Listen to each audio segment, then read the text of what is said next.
He drives one up the alley in right center field. Way back and gone! There's a high fly ball deep down the right field line. Will it stay fair? She is gone! Brantley tees off deep right field. Hunter's out of room. It's out of here. Swung out and missed. He chased it in the dirt. Brantley drives it deep right field. Hunter's looking up. Gone to Souvenir City. Michael Brantley with a 2-run homer, his second home run of the day, and now 5 runs batted in on the afternoon as the Indians roar back and reclaim the lead 8-6. How about that?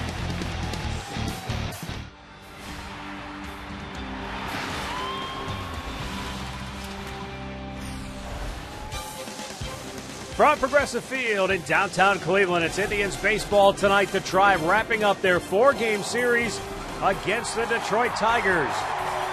And listen to that crowd roar as the Indians got a big win yesterday, coming back in late innings on the home run by Brantley to get the win. Now they turn to Scott Kazmir, who takes the ball tonight. But he's up against Max Scherzer, who will try to go 14-0. The last pitcher to do that in the season was Roger Clemens in 1986. Well, this guy is having some kind of special year. He is out there. He's getting the run support. He's got an explosive fastball. He's got an outstanding changeup. This year he's beaten the Indians twice, and he's been very, very good against everybody. But he's going to be matched up. Scott Kazmir, he hasn't pitched a ball game against the Tigers since 2010. And he was 2-0 that year against them. He's going to face some tough right-handers, and if he has had any problems whatsoever against right-handed hitters, he's been pitching very well in his last 3 starts. Hopefully, he can keep the run total down, and you hope you can get Max Scherzer and maybe hit a home run or 2. Well, the good news for the Indians, they are 5-1 in Kazmir's 6 home starts this year. We'll see if the Tribe can ride him and the emotion in the crowd. Omar Vizquel throwing out the first pitch. They are juiced up tonight here at Progressive Field, hoping to see the Indians come back and split this 4-gamer with Detroit. The play-by-play is next.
And we welcome you into Progressive Field for tonight's ball game. Scott Kazmir warming up on the hill for the Tribe right now, looking for his 5th win of the year.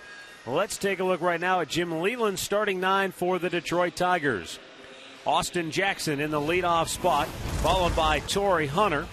Miguel Cabrera batting 3rd. He's got 6 hits, including a pair of homers in the series. Prince Fielder cleanup. Victor Martinez riding a 9-game hitting streak. Johnny Peralta 6th. Matt Tuiasosopo 7th. Brian Pena will catch and hit 8th. And Ramon Santiago batting 9th. Scott Kazmir on the mound for the Indians today. He is making his 15th start. His first start this year against the Detroit Tigers. His last start came way back in 2010. And on the year here in Progressive Field, he is 4-0. He is 0-4 on the road. So this he's like pitching in this ballpark. Let's hope he can get the Indians off to a good start. He's been throwing a lot of strikes, a no decision in Kansas City. In his last start, a beautiful start the time before that with a no decision in Baltimore, and coming off a win the start before that. Austin Jackson steps in to lead it off for Detroit. And Kazmir's first pitch is low, ball 1. 79 degrees under cloudy skies here at the ballpark. We had a pretty good rain shower here just about an hour ago. Weren't sure if we would get the game started on time, but Mother Nature has cooperated. 2-1 to count on the foul back by Jackson. Well, Detroit wrapping up an 11-game road trip where it started down in Tampa. They had 4 in Toronto, and this is game 4 here in Cleveland. Swing and a miss. It's 2-2. Kazmir says he feels like he's getting better and better with each start out, feeling more confident in his delivery, more consistent. Well, he's been in a good rhythm. I mean, he's been able to mix his pitches well. He's been locating the fastball in and out.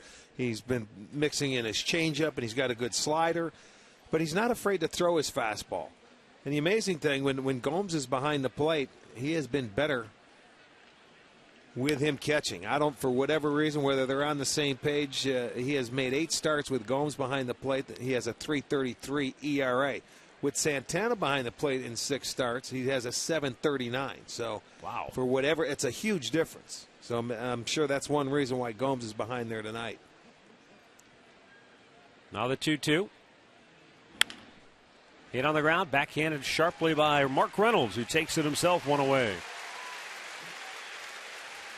Let's check out the Kia Indians defense for you. Behind Kazmir tonight, in the outfield, it's going to be Brantley in left, Bourne in center, Swisher's in right. Chisenhall at third, Aviles gets the start at short, Kipnis is at second, Reynolds at first, Gomes behind the plate. Andy Fletcher calling the balls and strikes, Rob Drake at first, Joe West, the crew chief, at second, Sam Holbrook down at third. You saw the Indians' defensive alignment as Drupal Cabrera is in the starting lineup, batting in his usual spot in the lineup in the 2-hole, but he is serving as the DH tonight. Torrey Hunter is hit in 5 straight games, headed to the All-Star game. He had a big 3-run homer yesterday that tied the game, really took the air out of the crowd and definitely rocked the Indians' confidence, but they fought right back to regain the lead and win the game. And Hunter said afterwards, man, when you get to this point in your career, it's not about big hits and big moments, it's about wins. Yeah. That's all that matters. Well, how nicely does he fit into this number 2 hole here in front of, or behind Jackson and in front of Cabrera. All-Star year. He's had a terrific start to this year. Fouled right back, and the count 2-2. Last year it was Trout and Pujols, where he would hit number 2, and really that's when he took off, is when Mike Scioscia put him in that number 2 hole. He started to get more fastballs to hit with Trout on base and could steal a base. And he has been around long enough to know what to do with the fastball. 2-2, bounce to third. Routine play for Chisenhall. He throws him out, 2 down.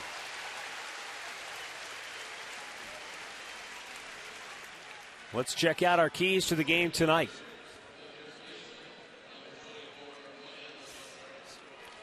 A split, obviously, would be very good for the Indians. And a win tonight would give them a split in the 4-gamer. Try to keep the top 2 guys in the lineup, Jackson and Hunter, off the bases. And for the Indians hitters, try to work Max Scherzer's pitch count up.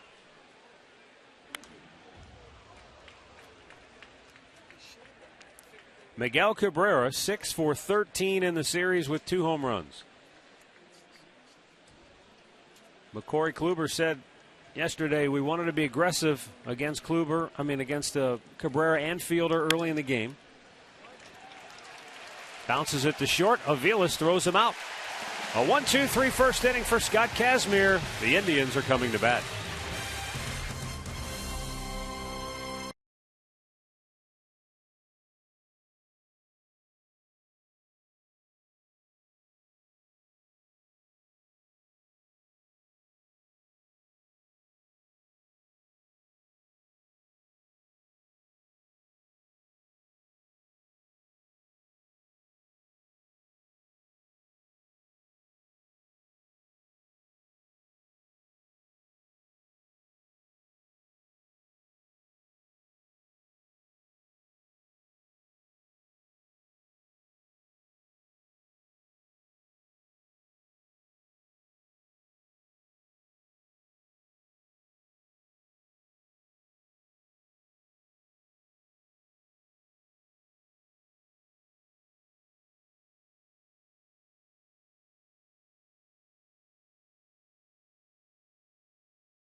Starting lineup brought to you by Progressive, making it easy to bundle your home and car insurance.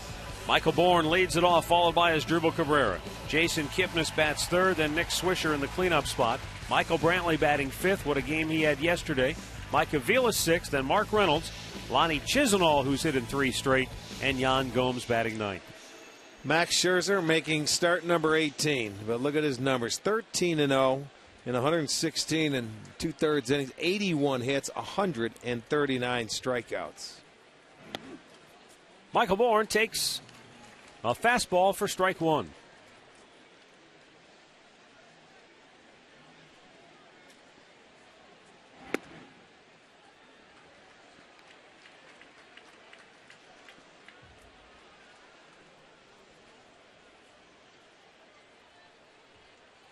Now the 1-1. And it's fouled right back. 95 miles an hour, so he's getting loose early. Well, he's a guy with an explosive fastball and an outstanding changeup that he can throw, and it goes down and away to the left-handers, and he will use that at any time. Checked his swing and rolls it to third. Cabrera has to hurry the throw, and he gets him for out number 1. Take a look at the Tigers' defense behind Scherzer this evening. It's going to be Tuiasa Sopo in left, Jackson in center, Hunter is in right, Cabrera at third, Peralta at short, Santiago at second with Fielder at first. Brian Pena gets a start behind the plate tonight.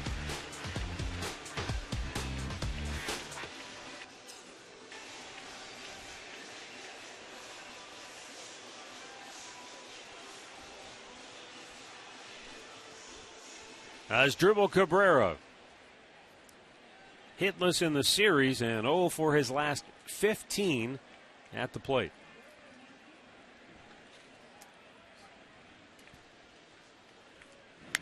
Fouled right back. Boy, he was on that fastball. Well, that's what happens. You foul it straight back when you're 0 for 15. He had a good swing at it, though.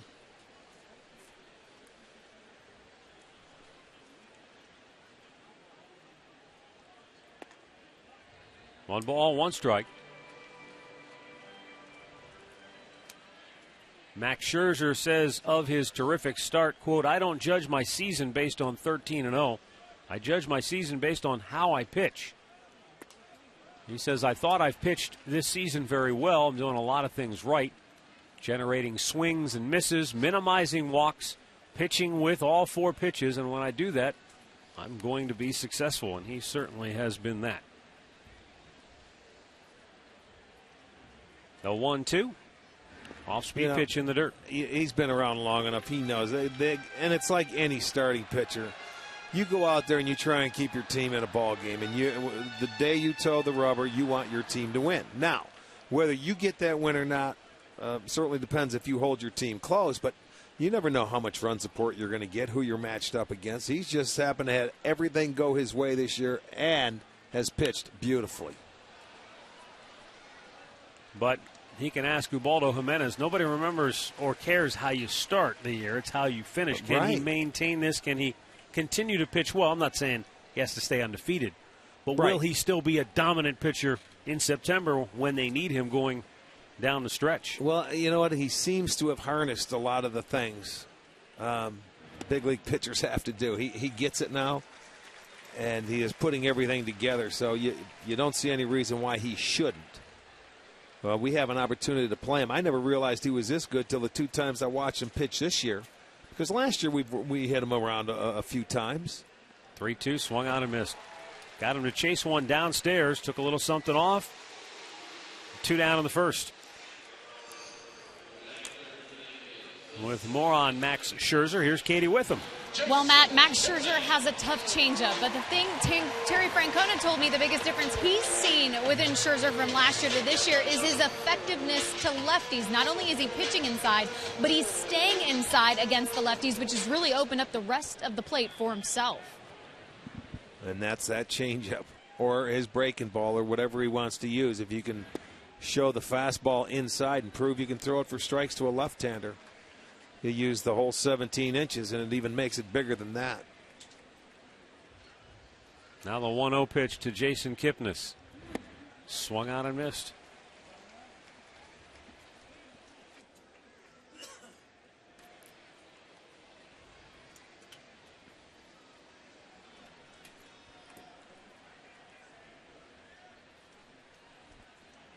The 1-1 pitch. In off the plate, 2 balls and a strike. Nothing but heat so far here in this at bat for Kipnis.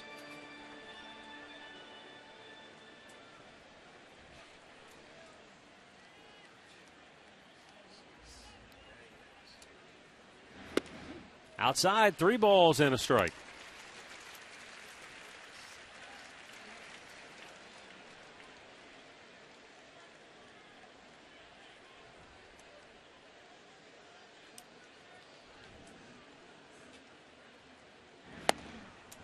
Came down and in. And a full count. And that's what Scherzer, the quote I just read, he's generating a lot of swings and misses. And we're already seeing that here in the early going. Good fastball. That was up to 97, and Kipnis fouled it right back.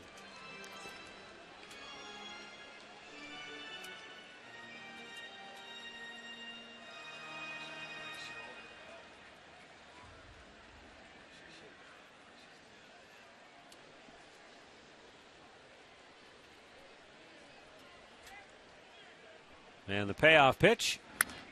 Another fastball right back to the screen. Well, it's tough to center on it. They've had a couple of good swings and just haven't been able to hit it yet.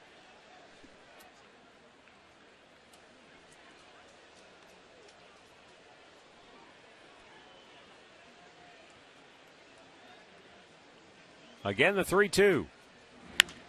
Popped him in the air. Miguel Cabrera called off by Johnny Peralta. And the Indians go 1-2-3, no score after 1.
McDonald's now introducing 3 exciting new quarter pounders. And by Kia.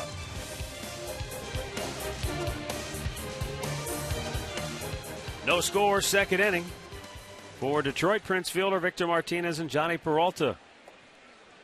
2 up against Scott Kazmir.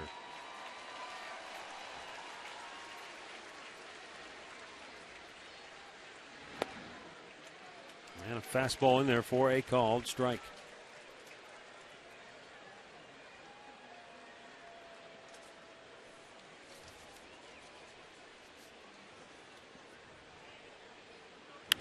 Foul back out of play.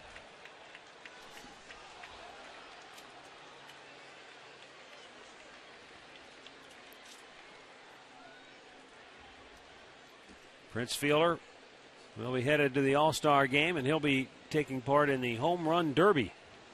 He won it last year, so he'll be defending his title, or trying to. Nice pitch. Strike 3 called. Scott Kazmir has retired the first 4 Tigers tonight.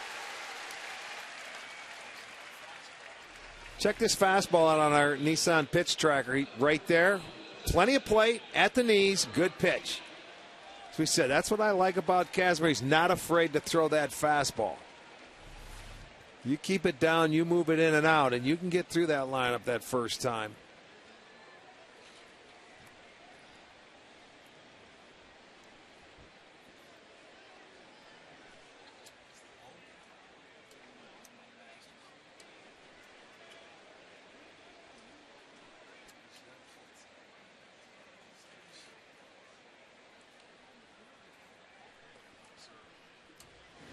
Switch hitting Victor Martinez takes a strike. He's hit in 9 straight games, and he is really swinging the bat well. 14 for 37 during his tear.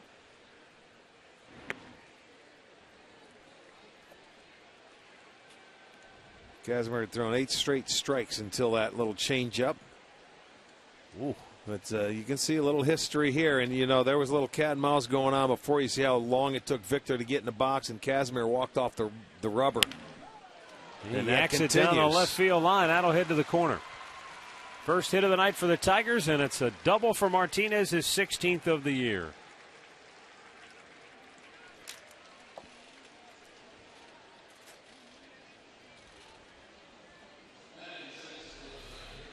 Well, they want it inside.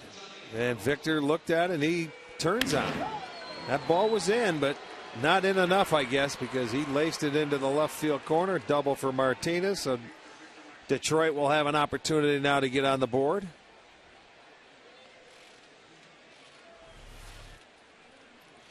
Johnny Peralta.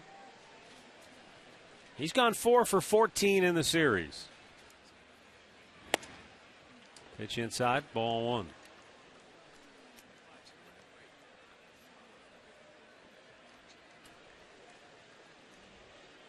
Scott Kazmir says, quote, "I'm feeling comfortable where I'm at right now. There's still a lot of work to do, but I feel like my delivery is getting a lot more consistent." And I think that's the consistency in the delivery leads to confidence. Right. That's like a hitter knowing that everything feels right mechanically. When you can consistently go out and repeat your delivery as a pitcher, you feel better about yourself. You're not afraid to throw certain pitches in certain counts. And you're right. I agree. It's the confidence factor. 1-1 pitch. Bounced it in front of the plate. Gomes jumps Beautiful. on it nicely, and he keeps Martinez at second base. Well done. I mean, he saved a base there, which would have been third base and only 1 out. It hit him, and he kept it in front. Martinez not the fastest of guys by any means, but that just keeping it out in front enabled him to keep Martinez at second base. Good job. That doesn't show up in the box score, but it's well done.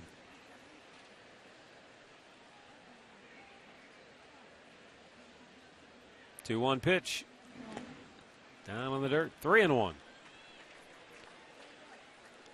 Tigers have done a good job taking advantage of these type situations. The numbers Peralta has against Kazmir lead into this. The fact Detroit has hit .306 in the series with runners in scoring position. 11 hits and 36 at-bats. That's crushed. Deep center. Bourne away back. over his head and hits right at the base of the wall. Martinez will come around third and score, and back-to-back doubles in the second give Detroit a 1-0 lead. Peralta's 24th double of the year, his 42nd run batted in. Well, a couple of former Indians come out and they get Scott Kazmir, and they hit the ball hard.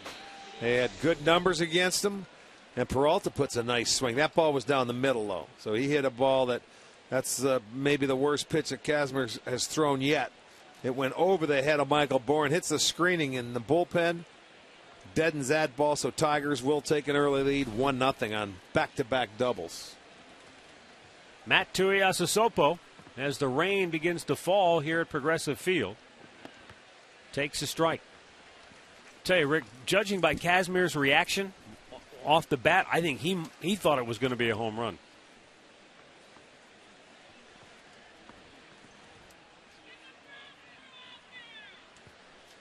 A lot of folks headed for cover.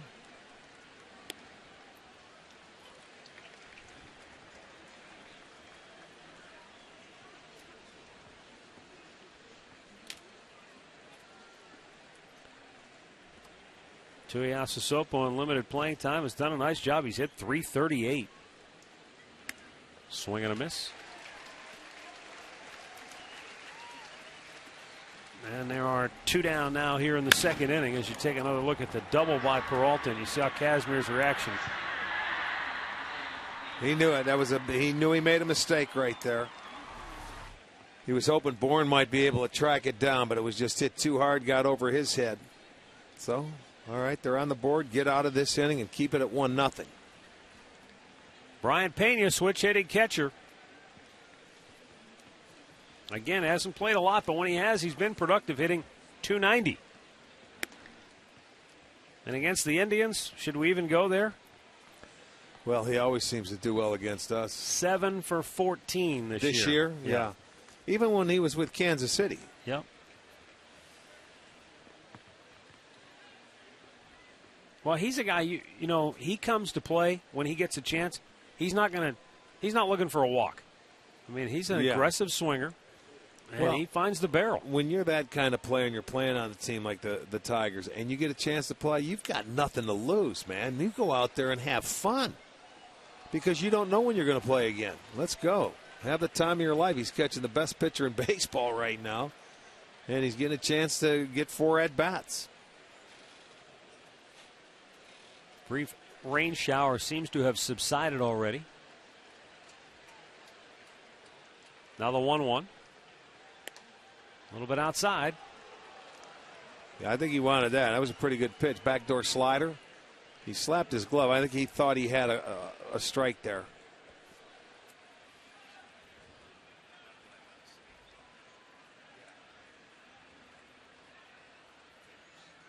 Out of play. To the right. And the count 2-2. Tigers out to the early 1-0 lead here in the second. And with 2 down, Kazmir 1 strike away from keeping it at 1-0.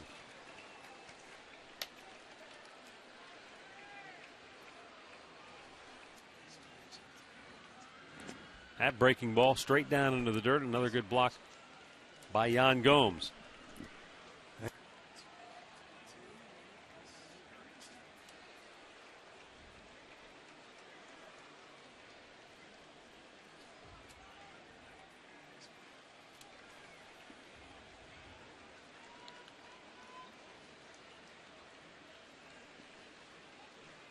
Payoff pitch.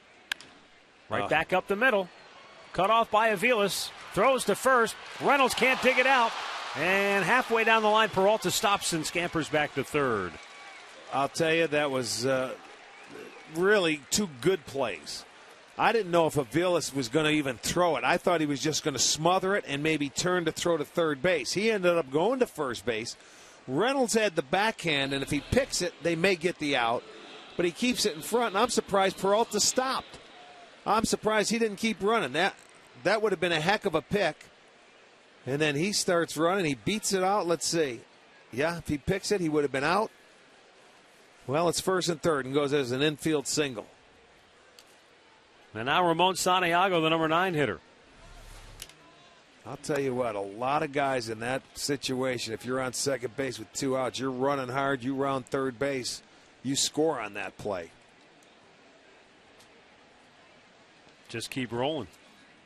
Right. You're just right around, and with that ball going to the middle of the infield, he should have scored easily. Break for the Indians. Close pitch, didn't get the call there, 2-0.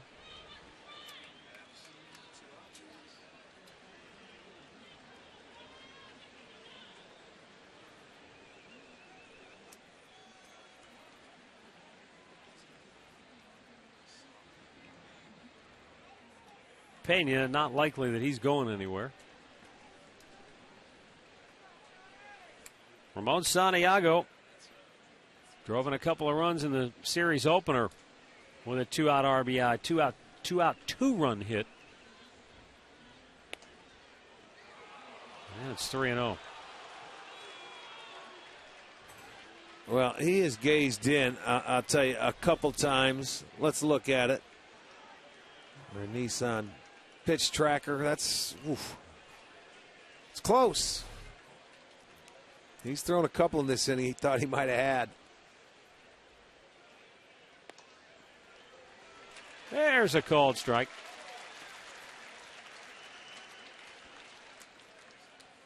So first and third with 2 down and a 3-1 count now on Santiago.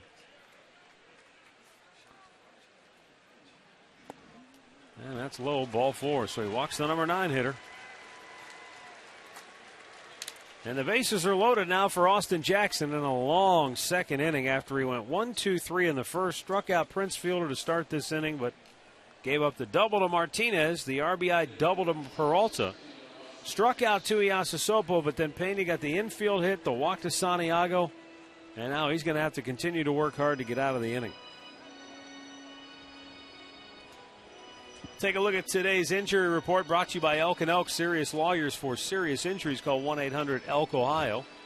Pair of Rangers go on the DL. Lance Berkman has a left hip problem, and Nick Tepesh with a bum elbow. So obviously a tough blow for Texas, who trails Oakland by just a half game in the AL West. How about that series going on in Pittsburgh tonight? Oakland A's, Pittsburgh Pirates. That ought to be a nice little series, huh? Boy, some good pitching in that one. Yeah, right.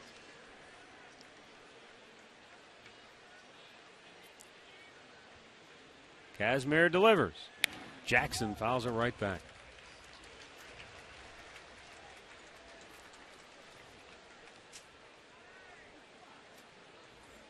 Yeah.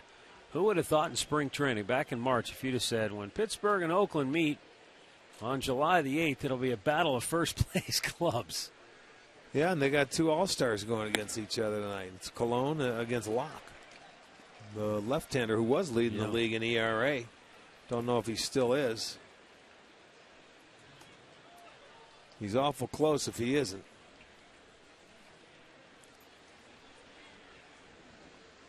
Here's the 1-1. Out of play to the right. And now a ball and 2 strikes. He went down to second because Kershaw.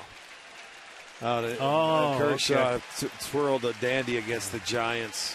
Boy, sometimes you watch the highlights of him pitching and you don't know how anybody ever gets a hit off that guy. Well, I'll tell you what, not many people do. Crowd getting into it here, trying to help Kazmir through the inning.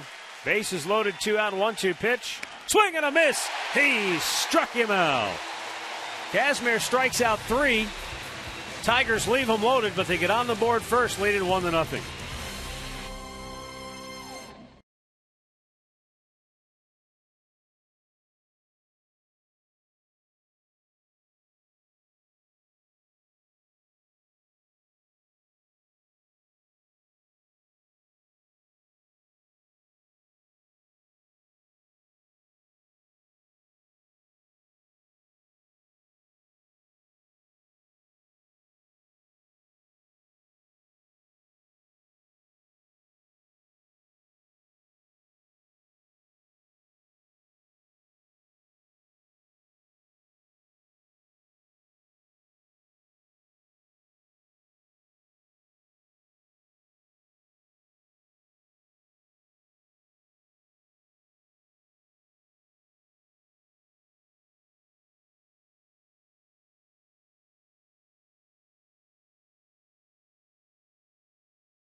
Well, swing for the fences with the new Home Run Derby mobile game from MLB.com. It's available on iPhone and iPad, and you can download free today.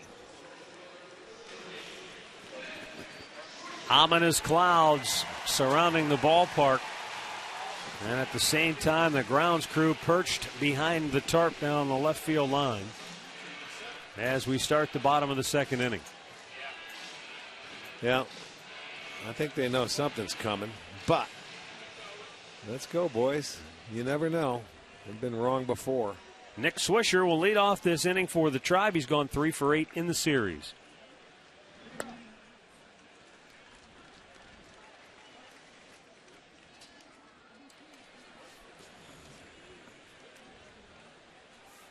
A 1-0 pitch.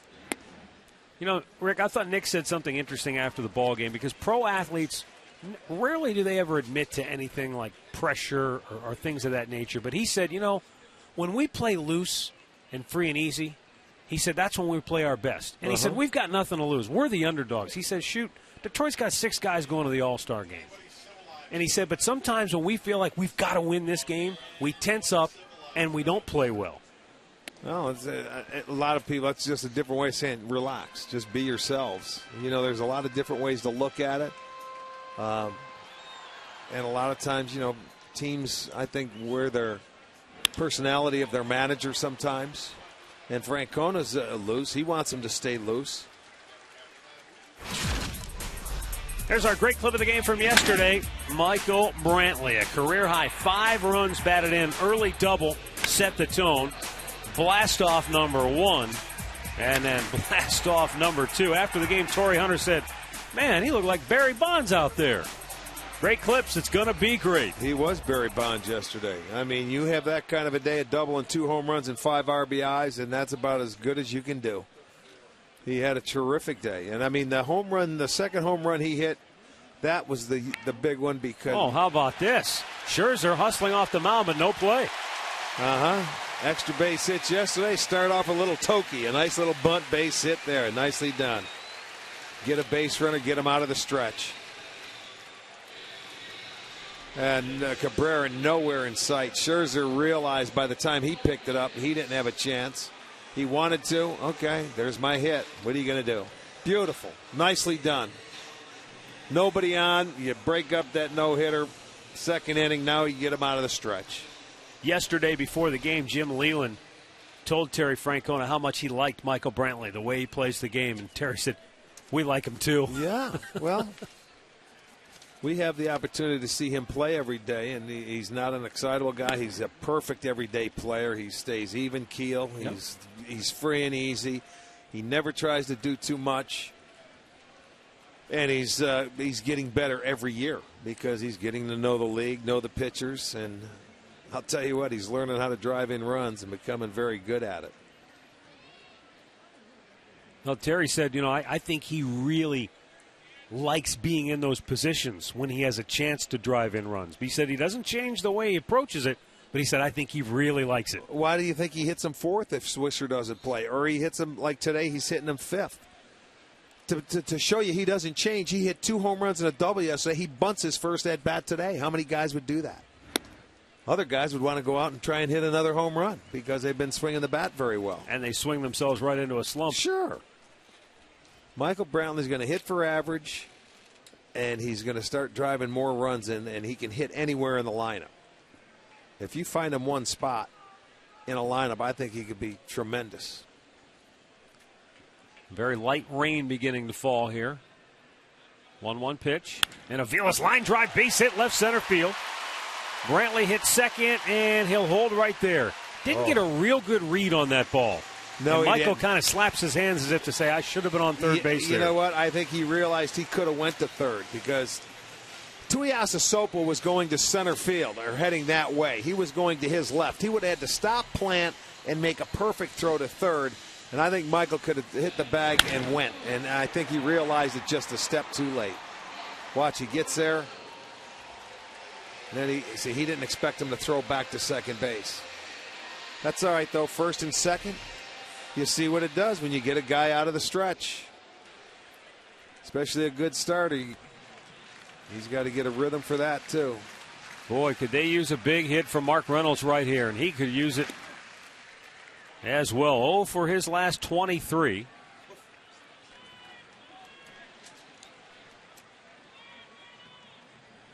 He admitted yesterday, he said, yeah, I'm in a slump, but he said, I'm not in a panic because I've been here before. He said he did a lot of work on the side trying to figure some things out.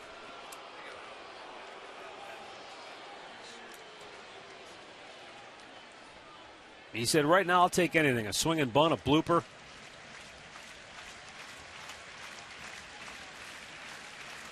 Just something to fall in. The 0-1.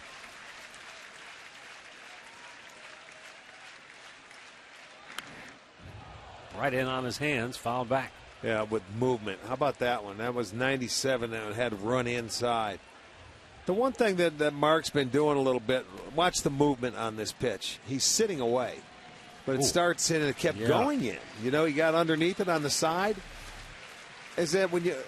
Mark's he's expanding his strike zone. He's making it tougher because he's trying to hit pitches that are 19 inches, you know, instead of like trying to tighten it down.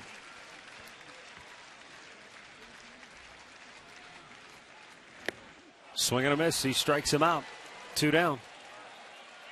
Well, it's just the old theory of hitting your pitch as opposed to the pitcher's pitch. 2 on, 2 out. Our stat of the game brought to you by your Northern Ohio Buick dealers. Most consecutive wins since 1916. Johnny Allen of the Indians and Dave McNally of the Orioles won their first 15. Clemens, of course, first 14 back in 1986.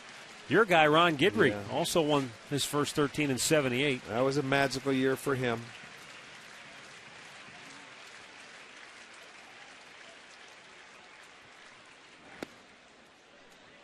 Close pitch. I thought it was interesting, Mike Pachta, our ace research man, he said Roy Face of the 1959 Pittsburgh Pirates Elroy won 17 straight to start the season, all in relief. How about 17 wins out of the bullpen, period? Yeah. Yet to do them in a row. 1-0 pitch, fouled away. Out of play.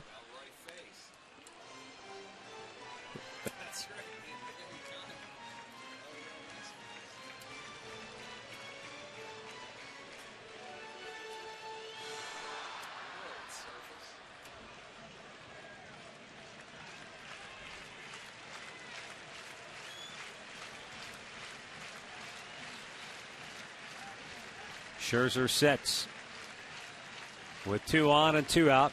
The 1-1 pitch. Chisenhall took a fastball for a strike, and it's 1-2. Lonnie's had a good series. He's gone 5 for 10, hitting in all 3 games. And I know that's something that Terry Francona is very happy about. They feel like Lonnie Chisenhall has the ability. They just want to see him relax, go out there and play. Rain picking up a little bit now.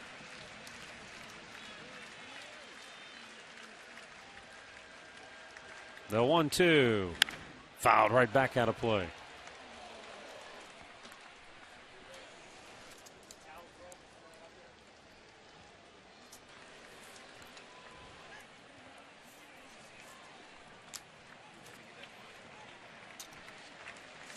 Scherzer trying to get out of the inning here.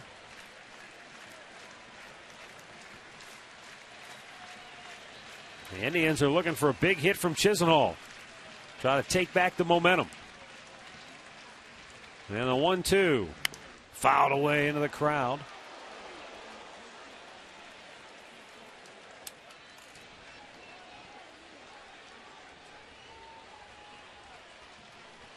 It's kind of a cross between a misting rain and a drizzle right now.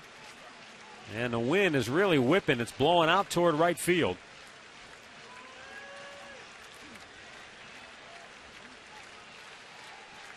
Michael Brantley at second base. Mike Aviles down at first. And Scherzer, taking too much time, finally steps off the rubber. A few flashes of thunder off in the distance. few flashes of lightning. I heard it. I heard you. A rumble of thunder. Now the 1-2. Another foul back by Chisnall. Pretty good battle. Well, Scherzer's not giving any inches here. He's not. He's coming right at him with fastballs. And, you figure, okay, maybe he'll get him off of that fastball on a 1-2 count with a changeup, but he hasn't. He's got up to 99 on one fastball here that Chisnall fouled off the third base side. But he hasn't given in. He hasn't thrown a changeup. It's been all heat. And they may call for the tarp after this if he gets him out. Brantley takes off on the 1-2 pitch. It's outside. Both runners with a stolen base here. Brantley swipes third. That's no big deal, but Avila's getting in a scoring position because that's the go-ahead run. Well, and Avila's was late, but they weren't even paying attention. They were saying, Scherzer, go ahead, you get him. We're not even moving. Nobody took a step. No. So now a base hit can give the Indians a lead. Rain really starting to fall now.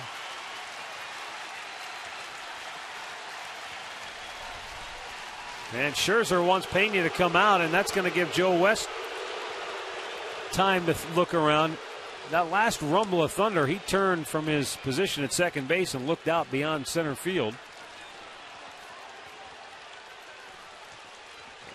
Folks, it's raining sideways right now. He's calling. That's He's calling for the tarp. That's it. He says Timeout. he's seen enough. Timeout. Here comes the rain.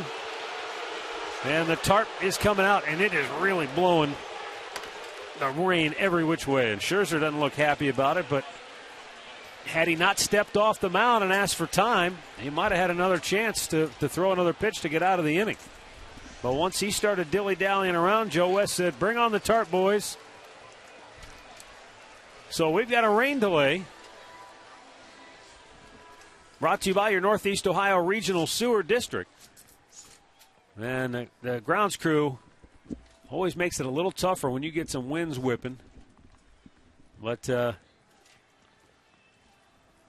they're fighting with the tarp to get it on the field, and mission accomplished. Well, that's good. That field's not going to be too wet then when they have to resume play and doctor it up a little bit. All right, so a timeout here at Progressive Field with a 1-0 Detroit lead. Indians have runners at second and third, a 2-2 count on Lonnie Chisenhall when we return. When that will be, we can't tell you. But we'll be back with updates just as soon as they are available.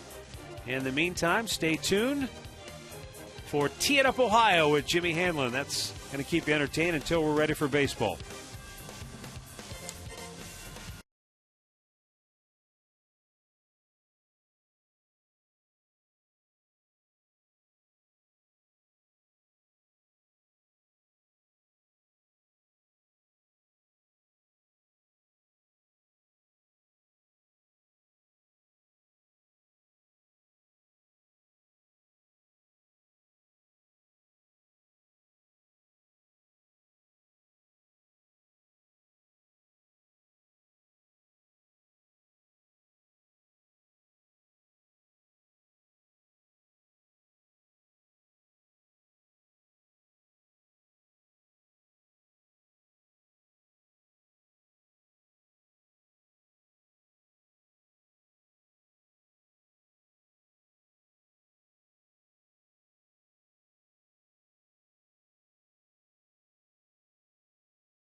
Guys on second and third. Chisenhall a batter. I believe it's a 2-2 count. It is. And they're ready to go. They're just waiting for that tarp to get rolled up. But you know the strange thing, they're aggressive here. That it is still raining, but I don't know if there's a window that they have that they know they have to play through or what. But so Scherzer will continue to throw. It is a little unusual to see play resuming while it's still raining now. Yes, it is. Obviously, Jim Folk has conveyed to the umpiring crew that the forecast calls for either this is as bad as it's going to get or this is the tail end of it, or they wouldn't just throw the guys back out on the field. Yeah, right. All right, Aviles is going back to second. Brantley coming to third base. And this is a pretty good at-bat going on, or a battle between Scherzer and Chisenhall before it was halted. You know, it's funny. They got the same situation going on in New York that we have here. They're trying to play through the rain in New York. We were watching some of that game on the scoreboard during the brief delay here. It's raining there, but they're trying to play through it. So here we go. 2 on, 2 out. Bottom of the second, 2-2 pitch. Lonnie Chisenhall, line drive single into right field. Brantley scores a tying run. Avila scores the go-ahead run. On one pitch, Chisenhall puts the Indians in front 2-1. Boy, how about that? He was waiting for however long that break was, and he jumped on that first pitch and got a base hit to right field. This is going to be our McDonald's. I'm loving it because back come the Indians, and that was a changeup. He threw nothing but fastballs before they went into that break. And when he comes out, the first pitch he threw was a changeup and gets the base hit, and it's a 2-1 Indians lead. Good battle right there, and Chisenhall ended up winning it.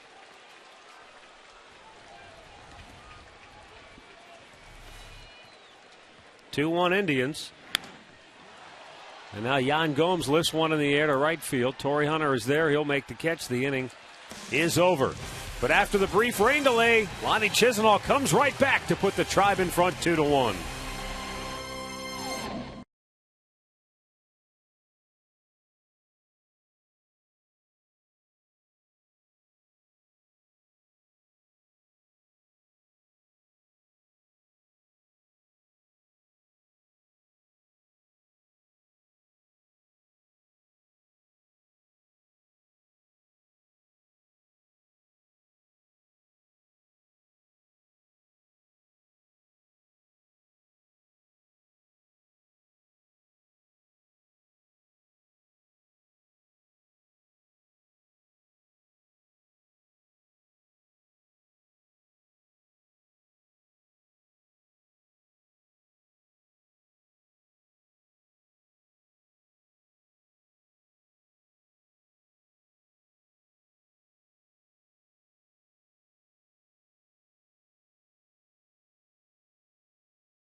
Stay tuned later in the game for Miller Time, brought to you by Miller Lite. It's a wet one.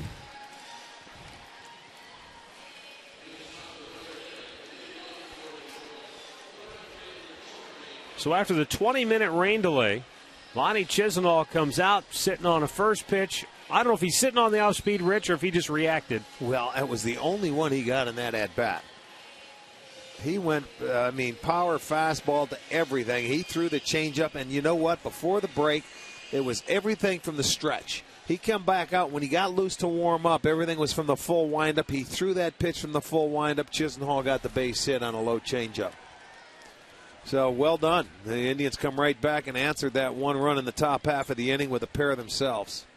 Now Torrey Hunter to lead off here in the third, and it's down low for ball one. Hunter grounded out to third base his first time up.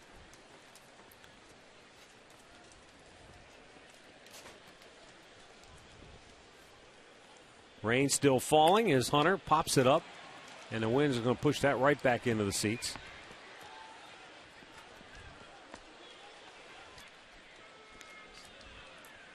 Wind is almost blowing straight in from left field.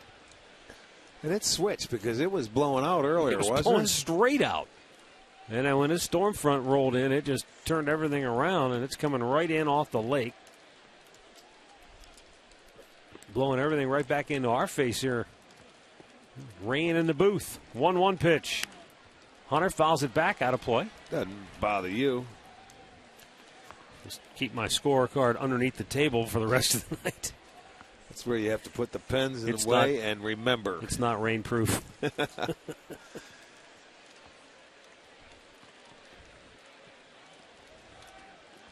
Kazmir the 1 and the 1-2.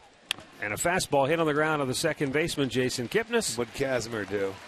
He hurt himself. He looks a little gimpy, doesn't he? You know what happened? I think he was breaking. The ball was hit to the right side, and I think he wanted to go over to first base. Now, I don't know if it hurt him or what, but I saw him limping a little bit. Well, Terry Francona's keeping a very close eye on him. Trainer at his side down there. Oh, yeah, I think it's just a little stumble. Yeah, okay. He just had to stop and go over there, and he hobbled.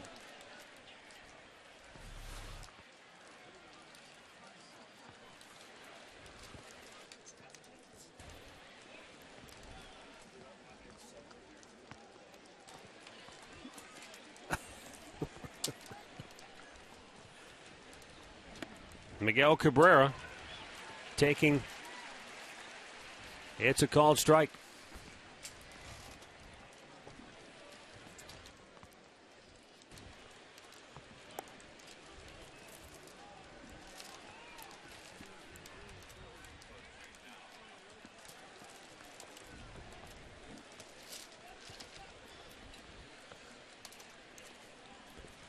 Here's the 1-1 pitch. And Cabrera swing and a miss.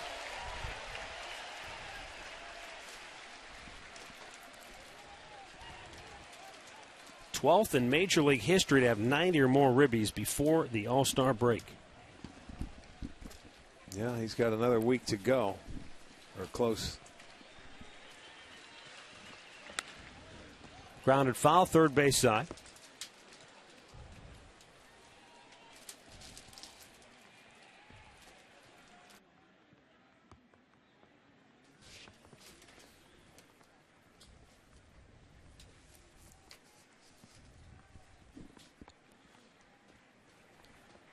So now Cabrera waiting the 1-2 pitch. And it's a little bit outside as Kazmir couldn't get him to expand the strike zone.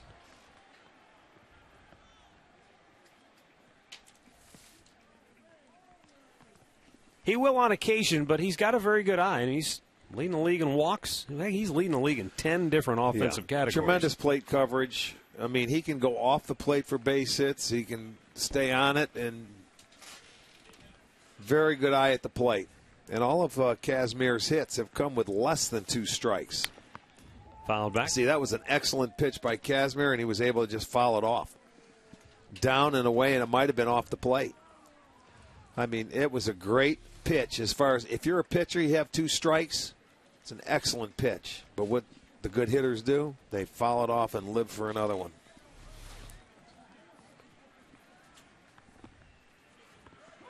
And a foul back again. So Cabrera making him work for it here. Cabrera's actually leading the league in 11 different offensive categories, but we didn't figure home batting average was really relevant since he's not at home. But that's, you can add that one to the list as well.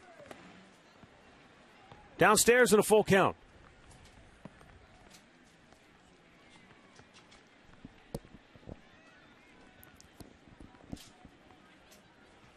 Prince Fielder waiting on deck. Ninth pitch of the at-bat for Miguel Cabrera.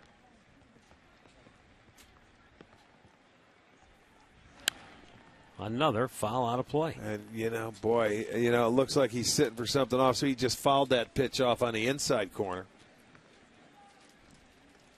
When you sit and you watch a guy like this at the ballpark, and he's such a treat to watch, and he ends up working the walk. 1 on, 1 out now for Prince Fielder. Well, the Indians Tribe Park and Ride will bus you to and from Progressive Field from 5 area suburbs. It'll be one more night. That'll take place this Saturday. If you purchase your fare for only $5 per person at Indians.com/plan your trip.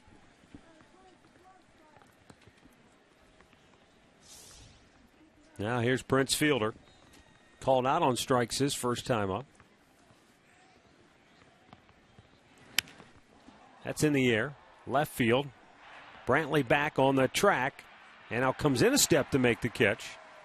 Route number 2. That gives you an idea of that wind and blowing in from left field. Brantley got back, and then all of a sudden the wind started pushing it back towards the infield.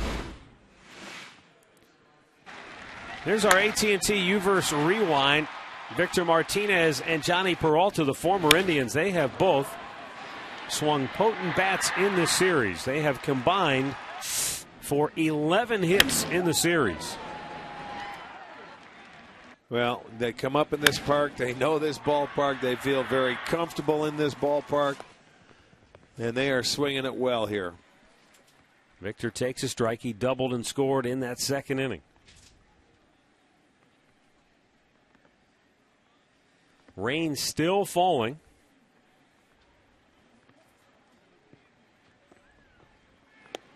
This could be one of those nights where the grounds crew is just going to be fighting it all night long. Well, we played like that in Baltimore, where we played through it all.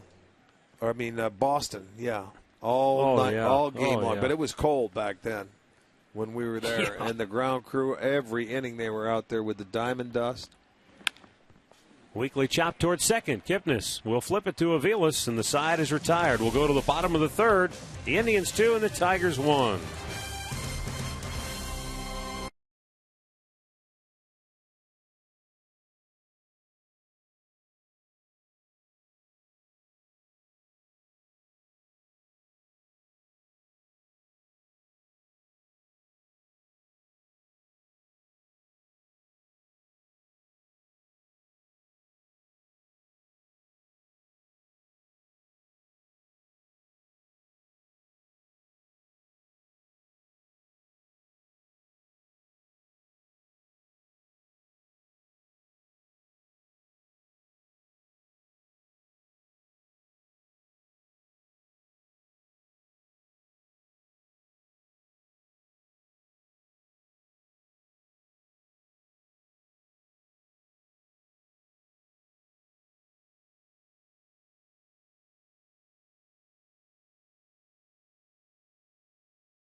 You got to be able to adjust under inclement conditions. If you want to stay out in it, you do.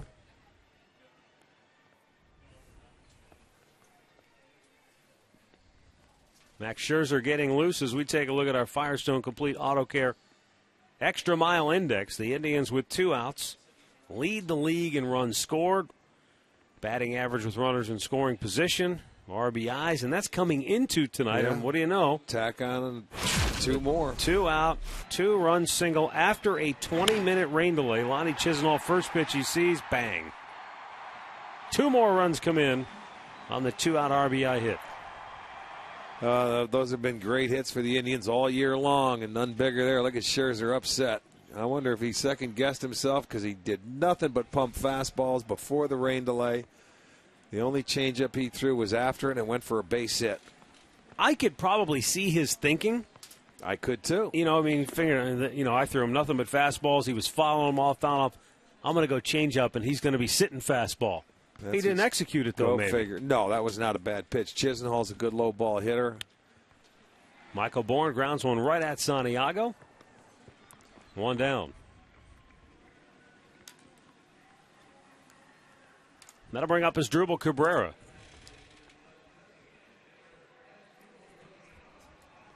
All kind of rain delays. They finally pulled the plug in New York where they were trying to play through it. They pulled the tarp? Just pulled the tarp. I didn't say that. Yeah, okay. I mean they banged the game. The White Sox Cubs, they're in a rain delay in Chicago. So it has been a very wet season in general. I mean, rain delays all over the country. Well, and when you go back, we talked about it in the first month of the season. As Cabrera's going to ground out. 2 down. Yeah, we had tons of rainouts in the first month of the season, and maybe haven't had as many rainouts since then, but a lot of delays, a lot of long hours at the ballpark. AT&T trivia question tonight. 2 players have won All-Star Game MVP honors in their home ballpark. Who are the 2 that have done it at home in the All-Star Game with the MVP award? We'll have the answer coming up later in the game. Jason Kipnis looks at a ball up and away.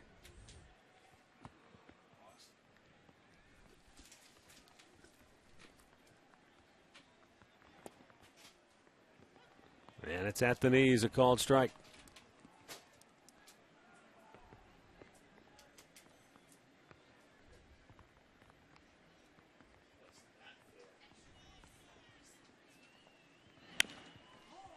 Hit between third and short and past the diving Miguel Cabrera. And Jason Kipnis with a 2-out single keeps the inning alive, so the Indians in that 2-out hitting.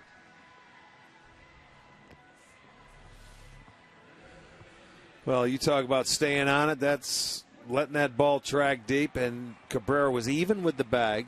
Sort of surprising that he was that far even with the bag because Kipnis doesn't bunt, or he hasn't. Brantley got him earlier in the game, so surprised he was playing where he was, but he gets it by him. Nice job. Another 2-out hit for the Indians. They have 4 so far tonight. All singles. And now Nick Swisher to the plate, grounded out his first time up.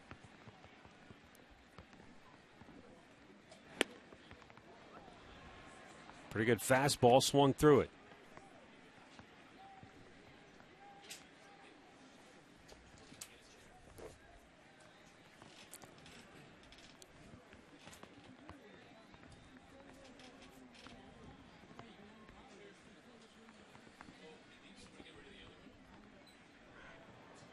Lob toss to first. Kipnis with 20 stolen bases on the year. The Indians have swiped 13 consecutive bases, and on the year they're 11 out of 11 against the Tigers. Well, and the track's a little muddy now, so you got to be a mutter. It's not a good time to try. Down in the dirt. Oh, that was a nice pick by Brian Pena. I thought for sure that was going to the backstop. Well, it was. I mean, a slider down, and then he went to the backhanded side. A lot of times that's just luck there. I mean, he got himself into position, and you're thrilled to death it went in. But those are like foul tips, if they stick in the glove or not. Swisher shoots one into left field. Back-to-back singles for the Indians of the opposite field variety with 2 outs here in the third. And again, they're trying to do it with 2 outs. Well, I like the approach with the changeup. Watch, it's moving away. He didn't try to pull it. Slap it, go with it, stay on it, whatever you want to call it. But that's a good at-bat, and you take what the pitcher gives you. That's 2 singles in a row where the guys have just stayed on it and went the other way.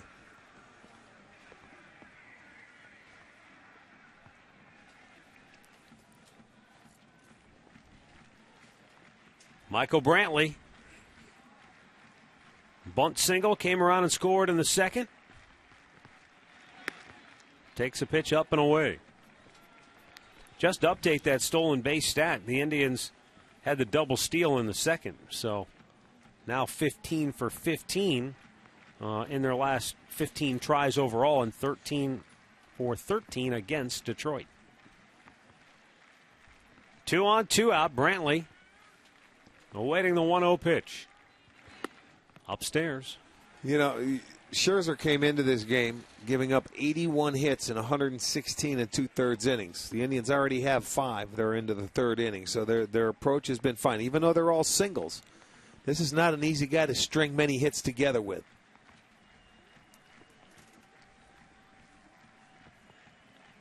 Michael Brantley in a good spot here, 2-0. Takes ball 3. 2-0 changeup. Missed up.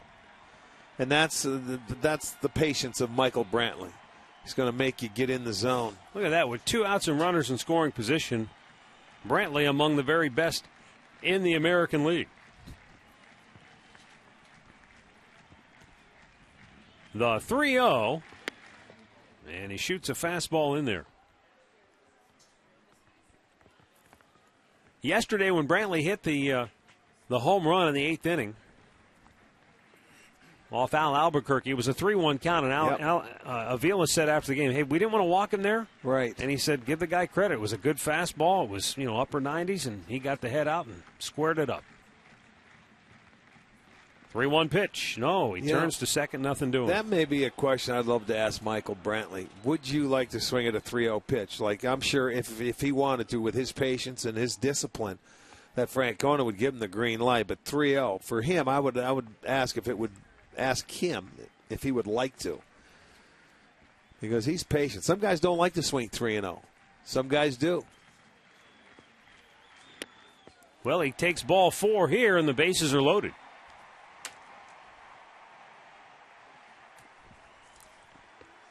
And Jeff Jones, the pitching coach, going to go out and talk with Scherzer. Well, it's his first walk tonight.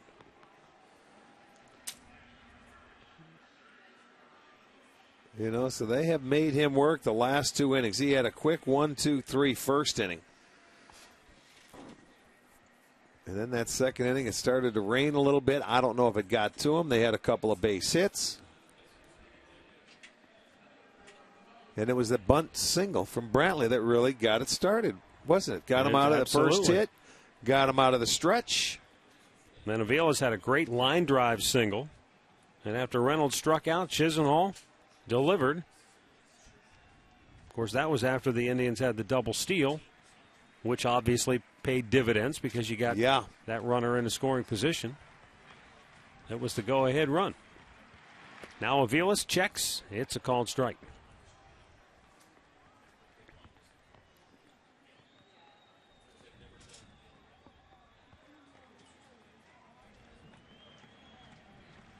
Bases loaded, 2 down here in the 3rd as the Indians try to open it up against Scherzer. Back out of play, and now Avila's in the hole 0-2.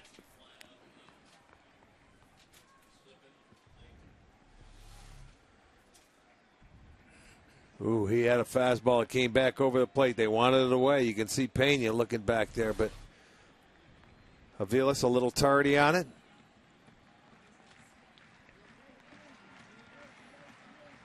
Scherzer already, you see there, 55 pitches. He's thrown a lot of strikes, 37.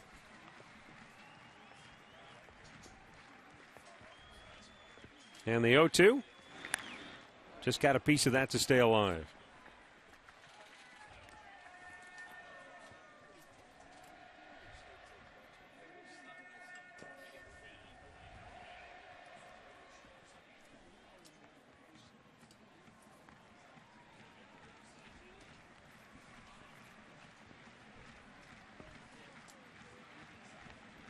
Terry Francona checks out the action here.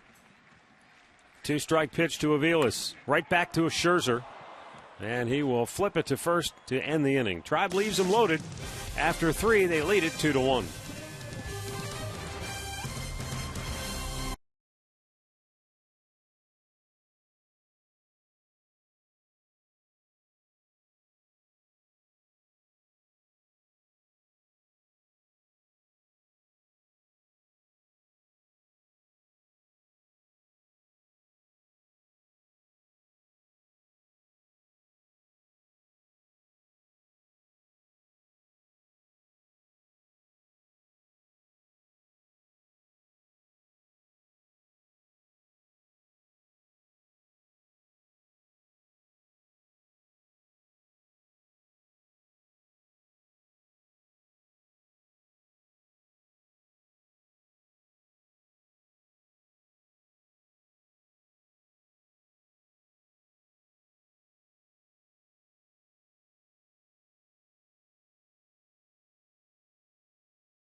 Right now at foxsportsohio.com, vote on your favorite all-time Tribe first baseman.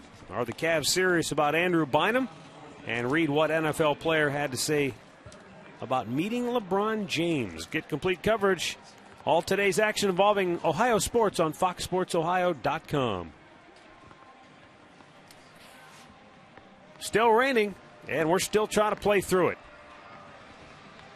Johnny Peralta, Matt Tuiasosopo, and Brian Pena for Detroit here in the fourth inning.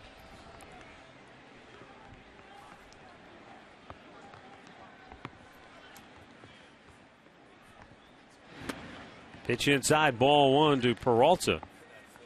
Peralta 5 for 15 in the series.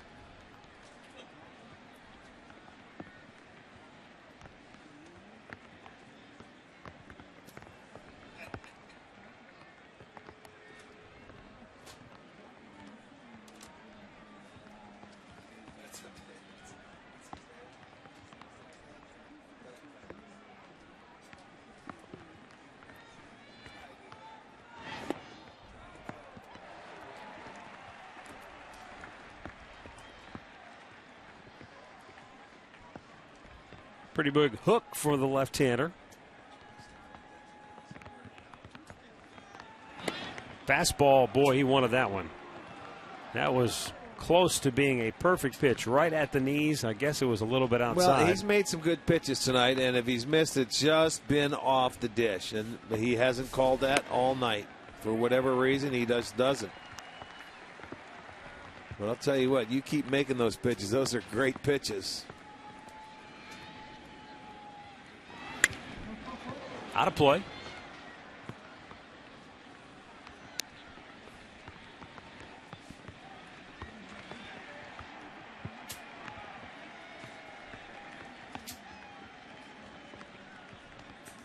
Scott Kazmir wheels and deals, and it's down in the dirt.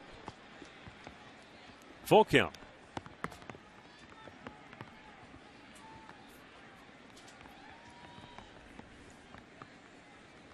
Kazmir set him down 1-2-3 in the first, but he's made a lot of pitches since then. Swing and a miss. He throws it by him.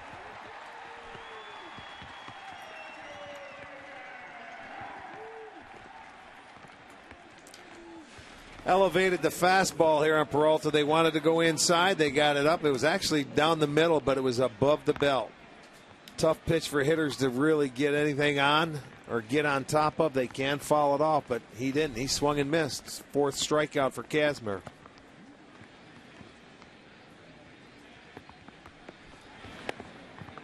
Nice little hook he's throwing up there now. Another one in there for a strike. That's to Tuiasosopo, who struck out his first time up.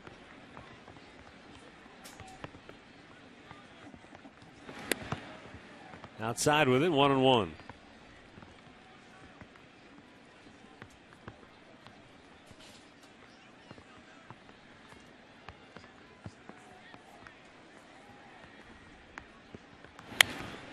Right back on the fastball, 1-2 the count.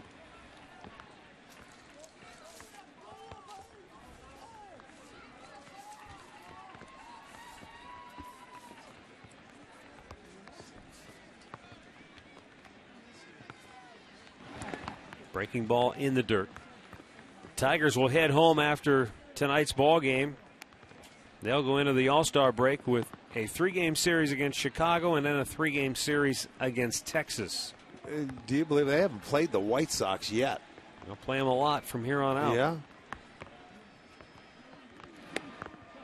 Just missed inside and another 3-2 count. So he's already over 70 pitches now with one out in the fourth inning.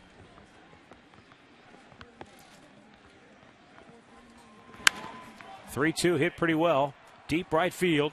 Back is Swisher. He's out of room, and it is gone. Matt Tuiasosopo on a 3-2 pitch. His fourth home run of the year ties the game at 2. Pretty good power the other way. He stayed on it. And Tuiasosopo hit it the other way and ties the game up with one swing. Take a look at it. They wanted the fastball away, and it came straight down the middle. Look at Kazmir drop his head. I think he realized he fed him a cookie, and he took advantage of it. Brian Pena base hit his first time up. It was an infield single.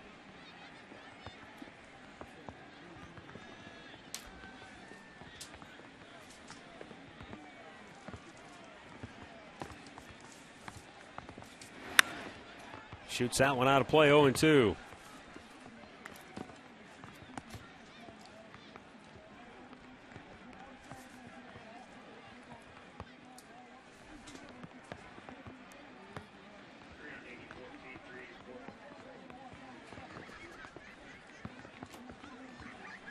Now the 0-2, and Pena takes that breaking ball to right field, and Swisher makes the head-high catch. Ball might have been hung up in one of those bright scoreboard backdrops. But he hangs on for out number 2, and we'll go back to the Hyundai Studios for an in-game update with Al Pulaski. Hey, Matt and Rick, it's raining at Yankee Stadium, but the Royals hope the game resumes soon, thanks in large part to Billy Butler. Solo home run here, his 7th of the year, has helped give Kansas City a 2-0 lead. They're in the bottom of the 4th inning in the Bronx. Rain delay. Matt, back to you.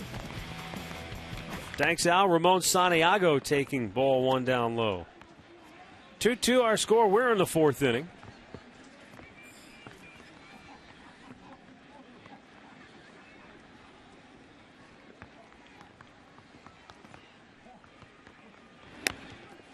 A little bit high.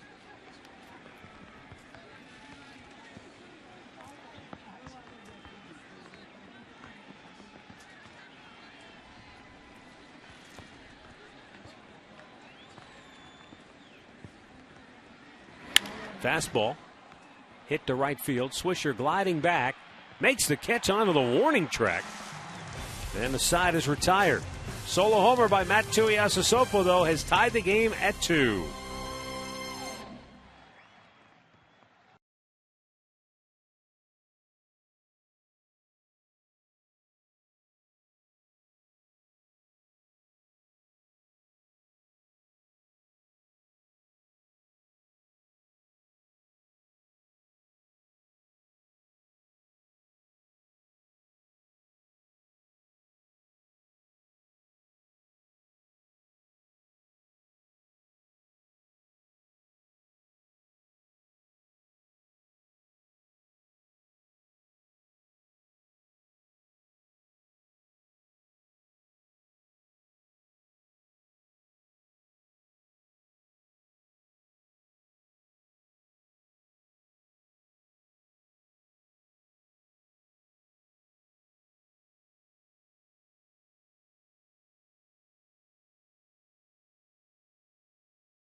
Fireworks show. That'll be Friday. The Tribe will take on the Kansas City Royals. Dollar Dogs all day during the game.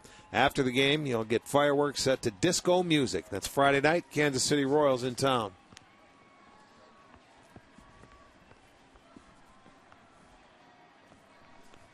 Well, the rain is still falling here at Progressive Field.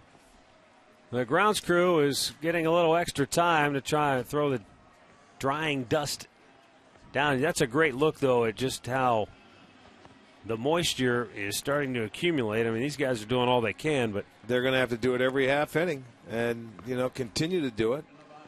Make sure the pitcher's mound is well covered. Brandon was out there talking to Scherzer in between innings. And you keep home plate, obviously. That'll be as dry, and then you do the infield as much as you can. Yeah. In between the breaks. And it looks like it's going to continue to rain. At least it has been. That's a forecast, isn't it? You got to hope it doesn't get any heavier. If it gets any heavier than this, then you're going to have to yank the tarp. You can play through this, I guess. Mark Reynolds to lead off the bottom of the fourth, struck out his first time up. And he takes a ball down low.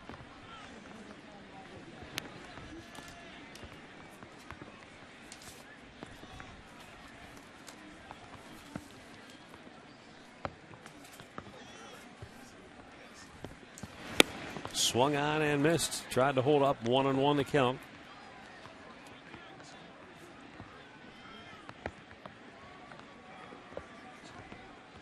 Scherzer has struck out 2 tonight, giving him 970 in his career. 1-2 the count.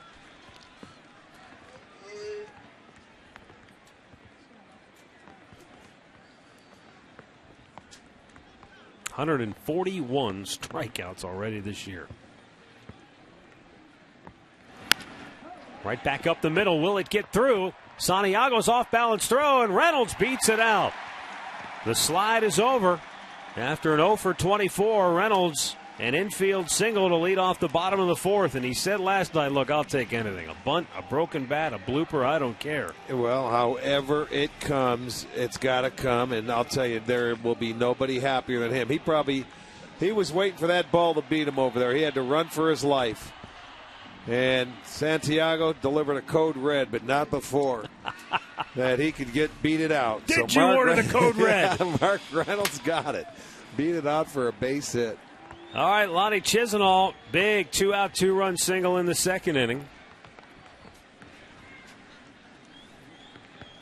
Now he takes a pitch and pops it straight up. Johnny Peralta. 1 down here in the fourth. If you were born and raised in Ohio and want to be the next Fox Sports Ohio girl, then go to girls.foxsportsohio.com to submit an application. The casting call for the next Fox Sports Ohio girl ends on July 24th.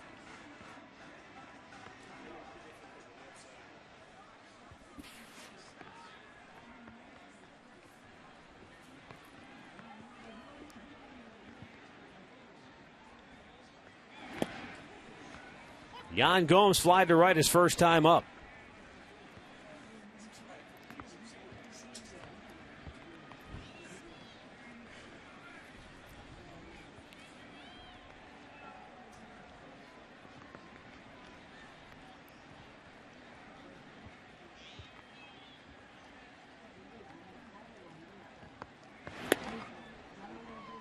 Just did.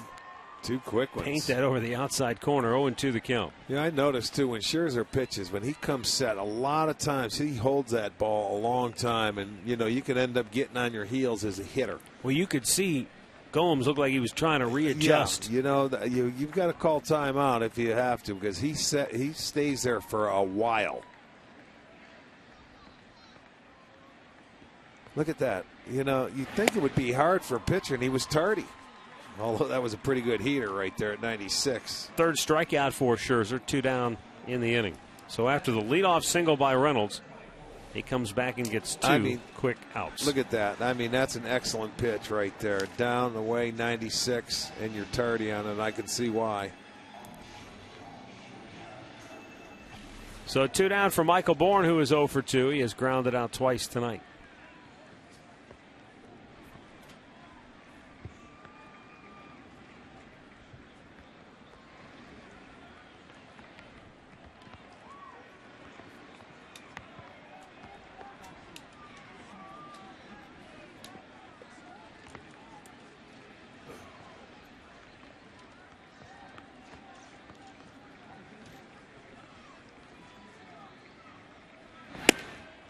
Bourne taking all the way. Fastball in there for a strike.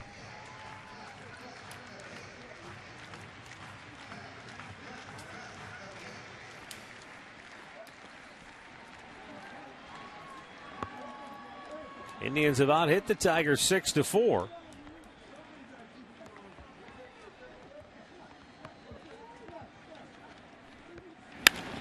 Bourne sends one to deep left. Back goes Tuiasosopo, and he'll make the catch.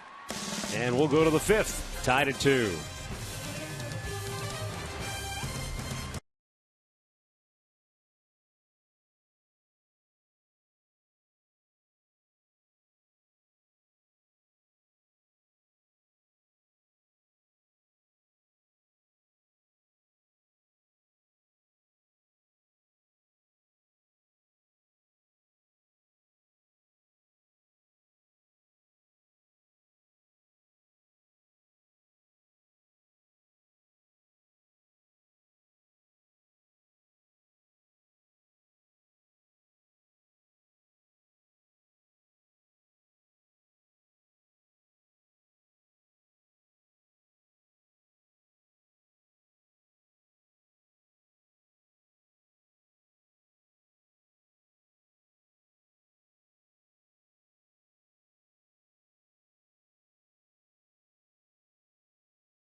brought to you by the wireless receiver only from AT&T Uverse. Rethink possible.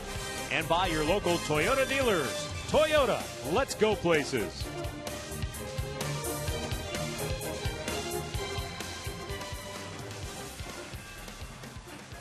We are going now to the 5th inning. It's a 2-2 ball game. And the rain continues to fall.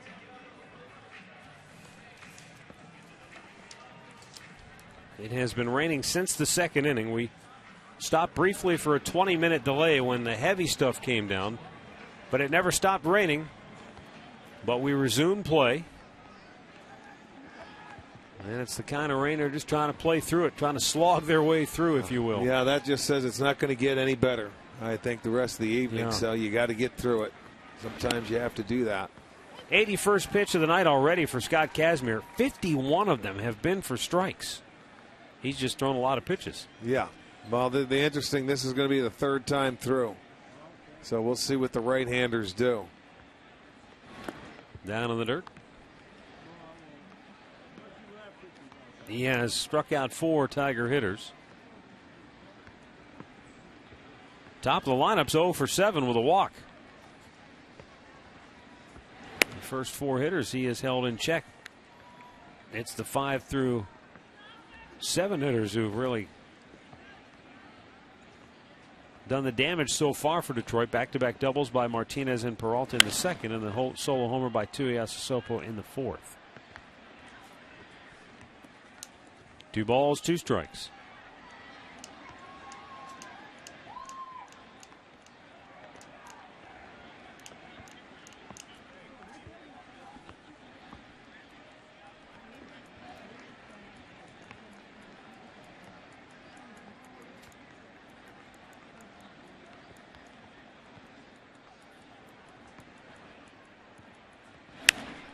Lifted foul, back out of play. The Tigers lead the AL Central with a 48-39 record, 2.5 games in front of the Indians. So, obviously, anytime you're playing the team that you're chasing, they're important games. Yeah, it's a 2-game swing. Yeah. You know, so, and they've had an opportunity. The Tigers have had their way, so. It's probably going to get out of play, and it will. Got to see the next time these 2 teams match up is here, I think. It's going to be here for a 4-game series in August, 5th, 6th, 7th, and 8th. So we got to go about another month before they play them again. So you got to take advantage. And Detroit came in and, boy, won the first 2 games in easy fashion. Tribe had to outslug them yesterday. So if they can come back and Tribe wins this game against Scherzer, one of their better pitchers, that would be, I think, a very big win to carry him into this All-Star break. Nice changeup. Jackson strikes out. Gomes will have to throw to first. He does. 1 away, 5th strikeout for Jackson.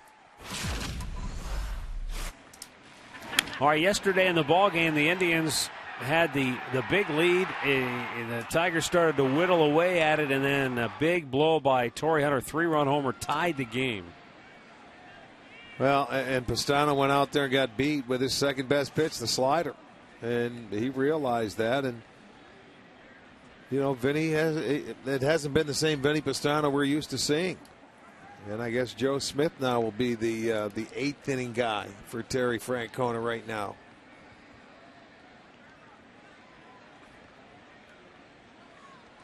Terry Francona saying before the game that he's going to go with Joe Smith for now in the 8th inning, and he'll just use Pastano in the mix.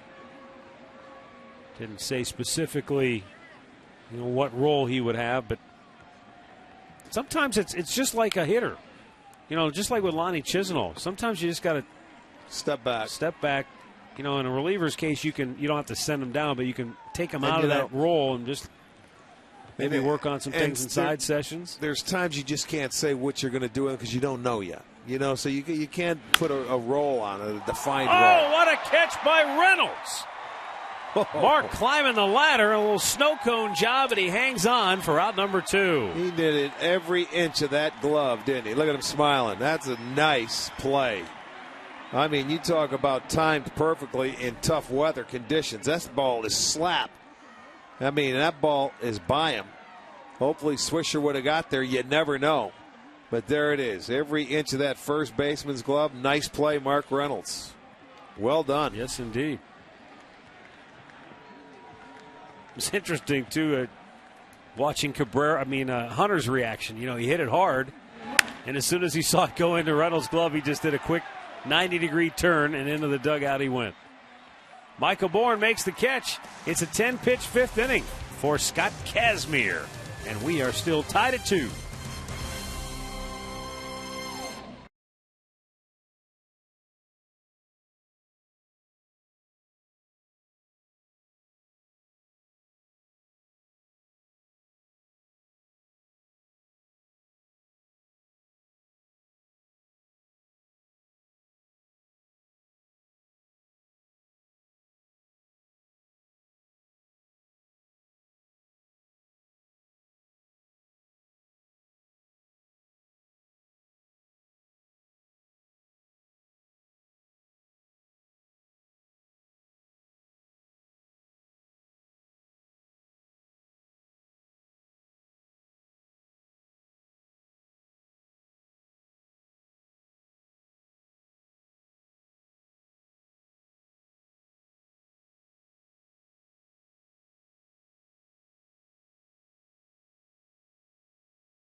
Prices on 2014 season tickets will be available at the season ticket holder event. That'll take place July 28th. So log on to Tribe Rewards and .com, and you'll have all your details there. As Drupal Cabrera is 0 for 2 tonight. 0 for his last 17 at the plate.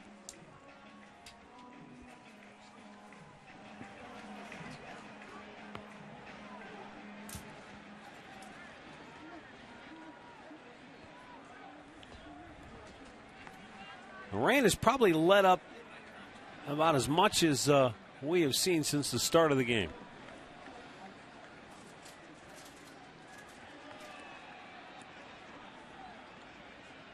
Cabrera has struck out, grounded out.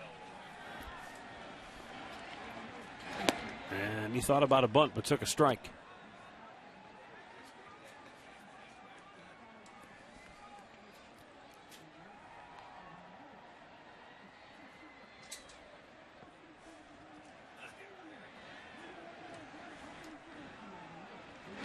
Down in the dirt.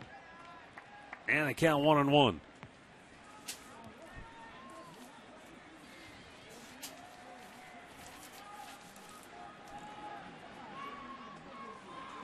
You know, Cabrera came off the DL and swung the bat very well. Yeah, and just all of a sudden. But sometimes that's hard to do. You know, it usually takes a while with your rhythm just to get a feel and catch up. But you're right, he came out of the chute on fire.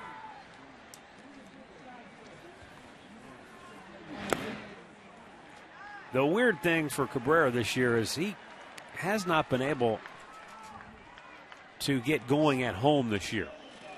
Now, 4 of his 6 home runs have come at home, but he's hit a .198 at home as opposed to .302 on the road. Well, hard to believe. Draws a walk here, and the Indians get their leadoff man aboard for the second inning in a row. There's our in-game recap brought to you by your local Toyota dealers. Johnny Peralta followed Victor Martinez with an RBI double. Detroit had the early lead, and then Lonnie Chisenhall, after a 20-minute rain delay, delivered on the first pitch he saw to put the Tribe ahead 2-1. Matt Tuiasosopo countered in the fourth with a solo shot, and that's where we stand here in the fifth inning. Jason Kipnis 1 for 2, singled his last time up.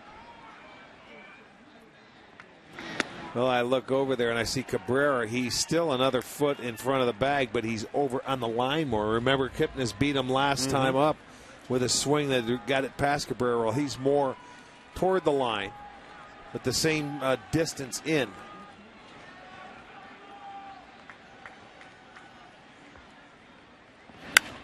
Popped up and foul out of play.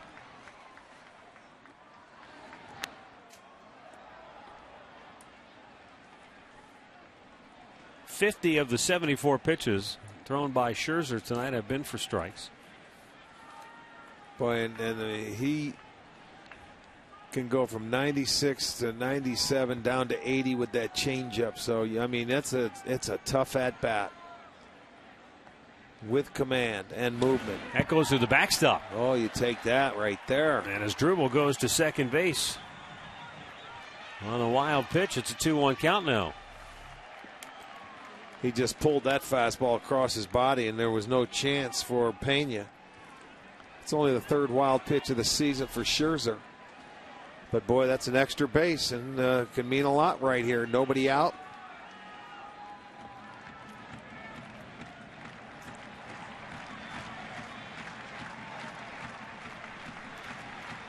That's only the 9th wild pitch for Detroit starters on the year, in comparison to the Indians, which is much different. 2-1 delivery. Kipnis taking. And the off-speed pitch in there for a strike.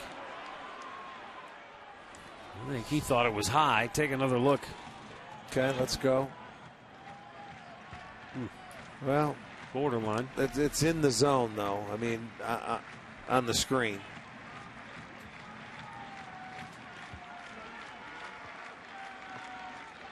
The 2-2. Rifled to deep left field. Tuiasosopo makes the running catch, and Cabrera will have to go back to second base. That's one away. Too bad, because, I mean, that ball was hit right on the nose. He sliced it. He didn't drive it, but, I mean, he hit it hard. And that's one of those plays where when you're on second base, if you get over his head, you score. Watch Cabrera. He takes it, and he was not going to go back to tag up.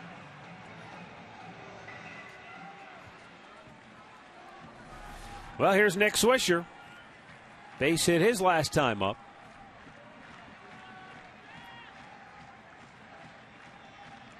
Well, and the way the conditions have been on a base hit, it's almost like you got to send him with the wet, baseball. Even though Jackson has a good arm in center, Torrey Hunter can have a good arm in right. But you almost have to send him with the moisture.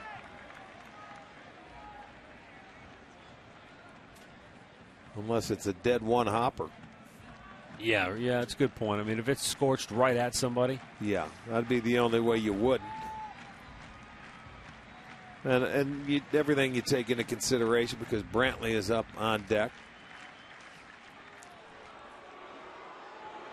That first and third move that they did away with this year, where you can't fake the third and go back to first, I would like to see him do away with that one right there next year. If they're going to add something. I don't like that move.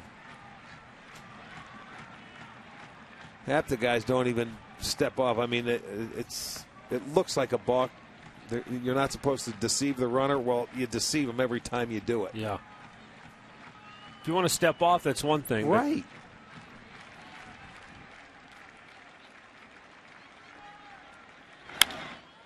Weekly bounce to first, and that'll be the second out of the inning.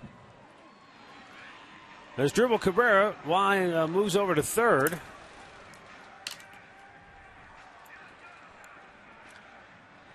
He never disengaged with the rubber on this. Watch this. Either. Watch this.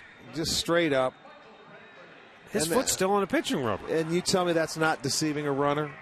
And in the rule book, that's considered a balk trying to deceive the runner. But they get away with it. Why? I don't know.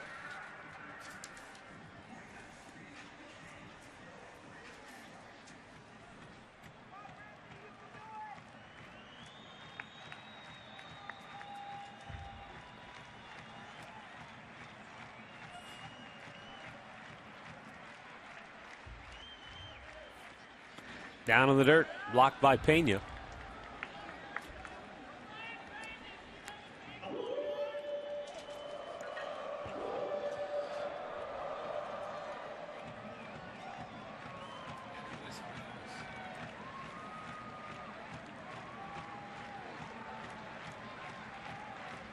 As Drupal Cabrera, the go-ahead run is at third base. Michael Brantley trying to deliver. Bunt single and a scored run in the second. He walked in the third to load the bases. You know, and he's throwing him a couple of breaking balls. He's going to be very careful here with Brantley, and I think he should be, because this guy is a tough foul. You have Aviles, the right-hander, on deck. Let's see what he does 2-0 here. He started him off 2 breaking balls. I don't know if he really wants to pitch to Brantley here. Change up. Remember last time it was 3-0 and Michael took a 3-0 fastball. Right. And then he never really challenged him, though, other than the 3-0 pitch. So if you're Michael Brantley or if you're Terry Francona, do you say, hey, if it's there, go ahead? I would. The way he's swinging the bat, I would give him the 3-0 green light a lot, because he's disciplined enough to lay off and be selective enough to be his pitch. Okay. Took it again, 3-1, and he got the fastball. Last at bat, he came back with a 3-1 changeup.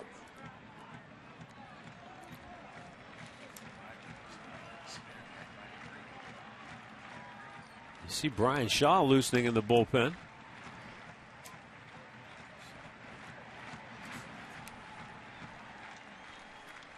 And a 3-1 pitch. Fastball again, outside corner. Full count.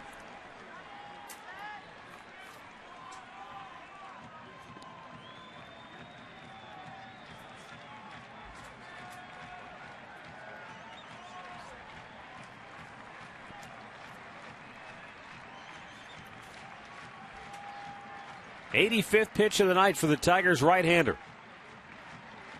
And the 3-2. Got it. Oh, look at Scherzer was walking off. I thought it had him, but that was a breaking ball away. Didn't get the call. So he walks Brantley, number 3. Pitching coach Jeff Jones going to go to the mound here to talk with Scherzer, maybe just to make sure he's not upset after not getting that call. It looked like it was outside. Yeah, well, it's tough to see where the play. This would be a better angle. Okay, that's outside. That wrapped around. It was close, don't get me wrong. No, but there's been a lot of close pitches today, Kazmir. He thought he had it. He was walking off the mound, but no siree. And you're right. Jones is just going to settle him down. First and third. Brantley's got a good enough eye. That was off the plate. Well, Mike Aviles hit one right back to the mound with the bases loaded in the third. He's got a chance to do damage again here in the fifth. Both times it's been with 2 outs.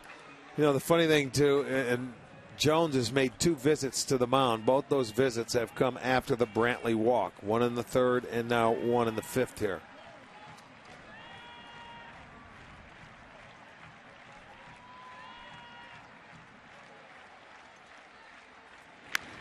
Popped him up.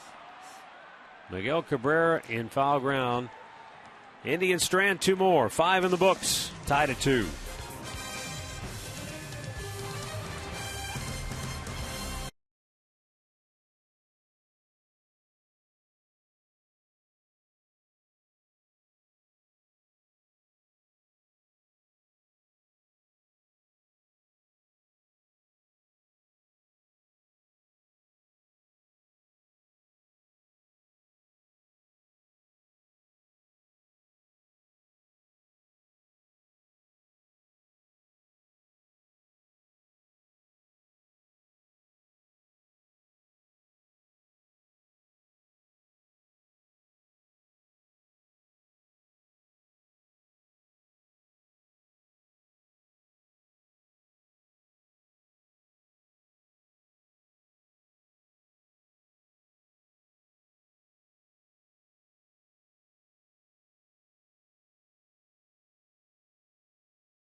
Buffett theme. That'll all take place Saturday. The Kansas City Royals will be in town. And then the first 10,000 fans through the gates for its 7:05 game will receive a 1902 replica road jersey. Gates will open at 5:30. Log on to Indians.com for your tickets. A soggy night here at the ballpark. Indians and the Tigers tied at 2 as we go to the 6th inning. Brian Shaw ready in the bullpen if needed. Scott Kazmir, 90 pitches on the night, will start this 6th inning. It will be Prince Fielder, Victor Martinez, and Johnny Peralta due up for Detroit.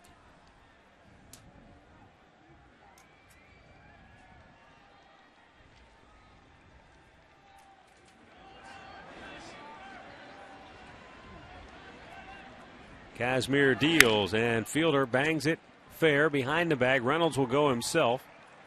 1 pitch, 1 out. Boy, has Scott Kazmir done a tremendous job facing the big boys in the middle. Top part of the lineup. 1, 2, 3, 4. Cabrera and Fielder, no hits. Now, Cabrera walked 1 time. Right. And he's made 25 pitches, 21 strikes. Other than the walk to Cabrera, yeah. He's just been. That's right. And a couple of guys that have heard of Martinez and Peralta, they have a good history against him. And it might be from Cleveland here when Martinez was with the Indians. Yeah. And gotta be. Kazmir was with Tampa. I mean, really good numbers. Fouled right back. Kazmir wanted that first pitch breaking ball for a strike, but he didn't get the call. He got it called earlier in the game. Now it's 1-1 after the fastball was fouled back by Victor.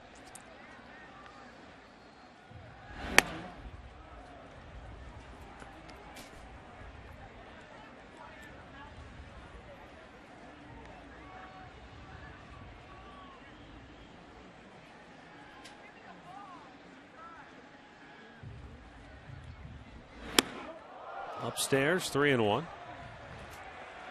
That wasn't really as close as it looked. I think Victor was looking out over the plate and maybe just got caught off guard.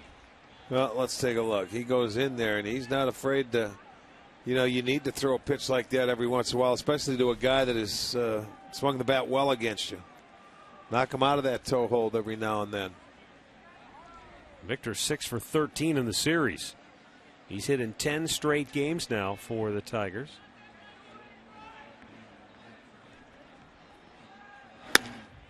Up and away, ball 4.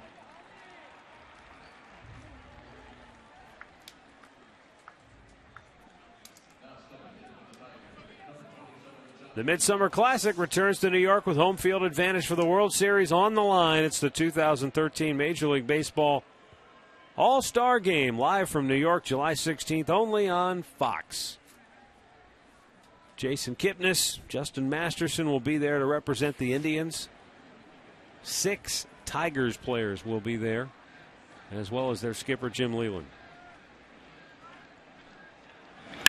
Johnny Peralta hits one high in the air, deep left field. Back is Brantley on the track at the wall, and he makes the catch. Yeah, it took a little steam out of his bat. He wasn't able to stay behind it enough. If you watch him swing it, your body, the way he let it go, you could just tell he didn't catch it. But Brantley goes back. He gets onto the track. Martinez was at second base, and it falls to die on the warning track. Well, with a runner at first and 2 down, it looks like Terry Francona is going to make a move here. Matt Tuiasosopo is the batter. He took Kazmir deep his last time up. And maybe after seeing Peralta hit one to the warning track, Francona decides he's going to go to his bullpen. So we've got a timeout. Today's Cleveland Clinic call to the bullpen. Brian Shaw coming on when we come back.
Brian Shaw for the 37th time this year. No wins, 2 losses, ERA 4.54.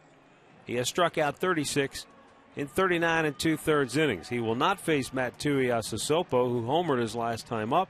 Instead, he will get a pinch hitter. Andy Dirks comes off the bench now for Detroit. For Dirks this year, he is 0 for 5 as a pinch hitter.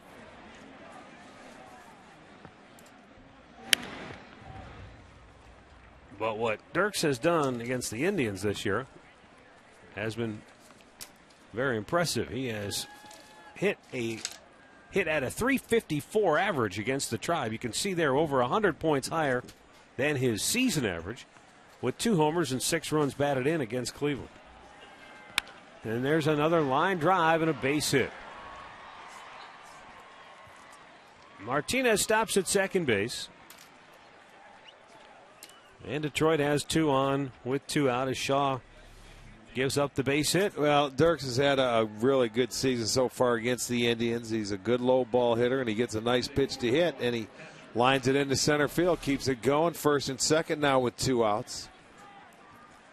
First pinch hit of the year for Dirks, now 1 for 6 in that role. And that's going to bring up Brian Pena. Infield single in the second. He lined to right back in the 4th inning.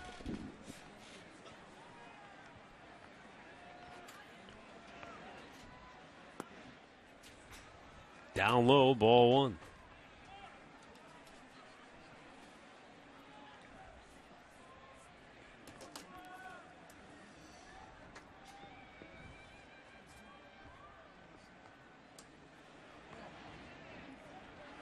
Shaw misses inside, and now it's 2-0.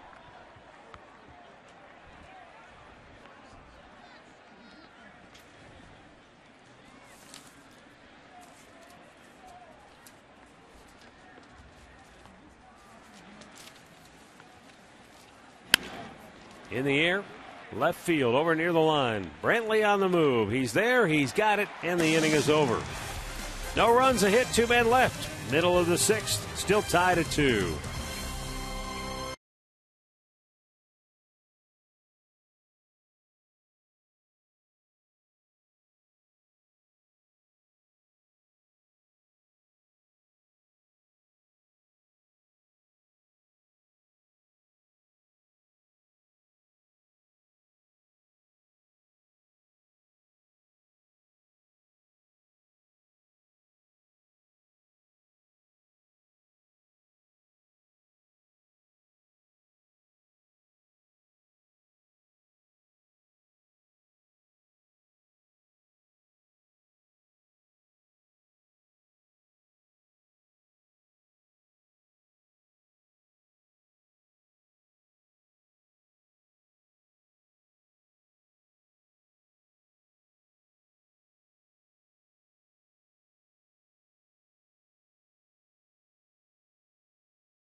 Very light rain falling. I'm looking on top of their dugout, and you can see a few sprinkles. Strange night. It has not stopped really since that 2nd inning. First inning was great. But ever since the 2nd, they've been playing on the raindrops. Rain was heavy for a while, but it's almost negligible at this point. Well, 86 pitches for Scherzer, 56 strikes. It hasn't seemed to bother the pitchers, though. The pitchers they've been throwing some good pitches, making some good quality pitches. Mark Reynolds swing and a miss at a breaking ball. Andy Dirk stays in the game and left. Tribes left 7 men on base. Tigers have left 6.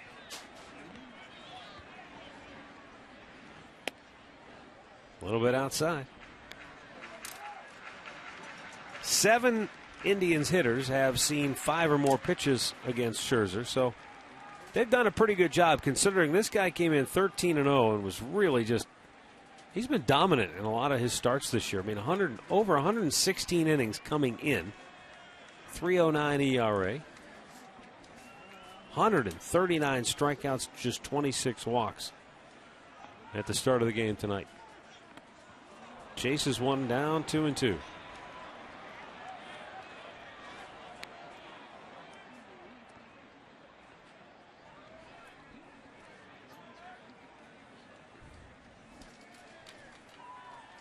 Jim Leland being the manager of the American League All-Star squad, there's little mystery as to who's going to start that game.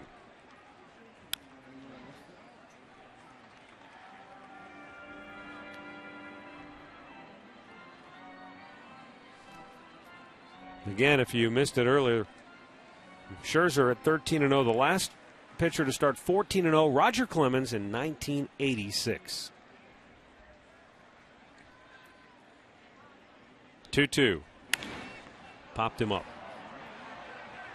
Santiago, the second baseman, is under it. 1 away. Let's get the answer to the AT&T trivia question tonight. All-Star Game MVP in their home ballpark. We know Sandy Alomar did it here in 97. Who was the other? Who was it in Boston? Pedro Martinez in 1999 was named the MVP. Just 2 years after Sandy was the first to do it. Sandy, of course, hit that home run. Dramatic game here.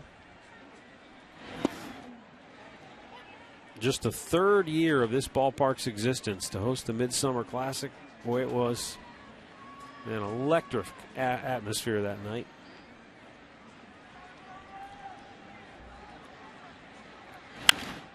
Chisenhall fouling it out of play, 0-2.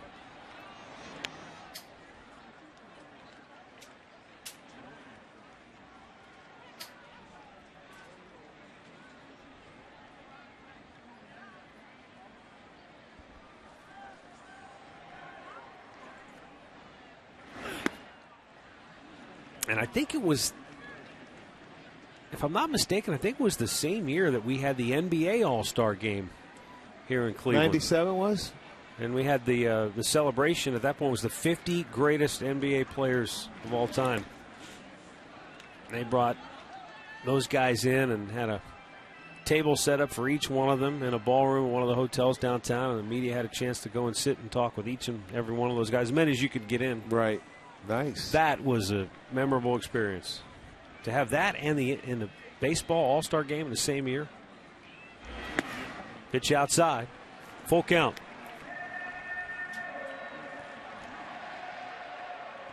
Jan Gomes waiting on deck as Lonnie Chisenhall has got himself in a full count here. 3-2 pitch. Swung on and missed. He challenged him with a good fastball, but it was up. Maybe up above the belt. Fourth strikeout for Scherzer tonight, 2 down. On this date, 1997, Sandy Alomar Jr. went down and drove it to the bleachers. Nice.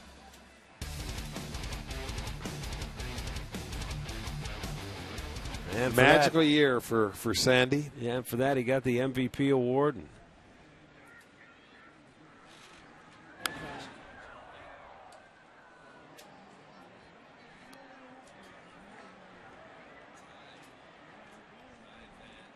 Jan Gomes flied to right in the second inning, struck out in the fourth.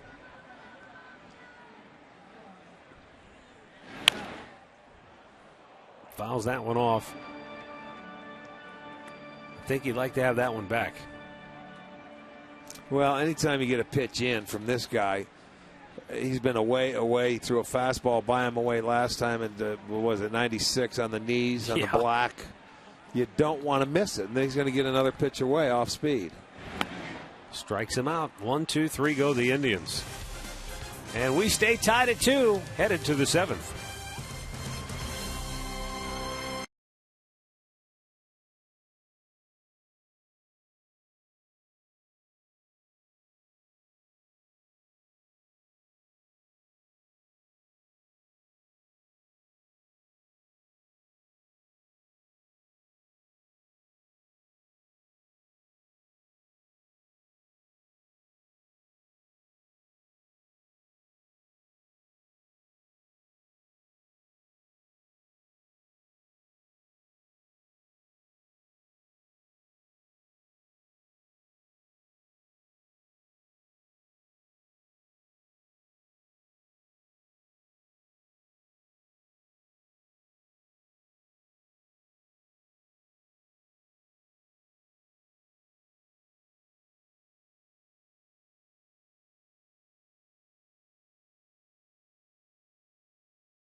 '18 locations in Northeast Ohio, and by Levin.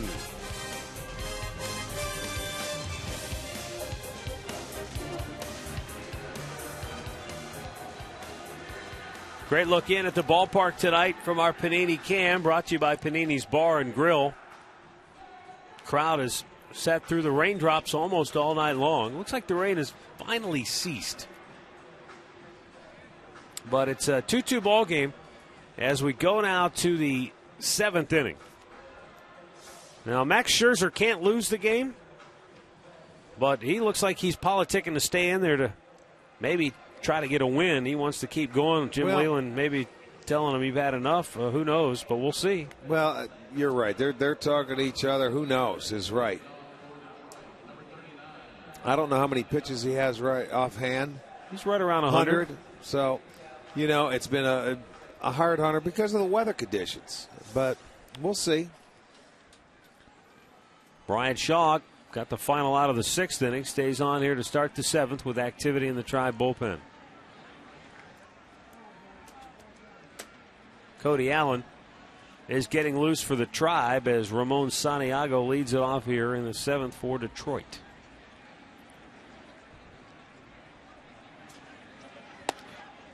A little bit outside for ball 1.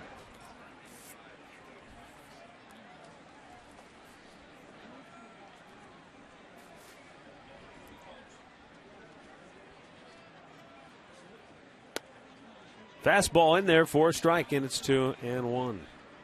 Or 1-1, excuse me.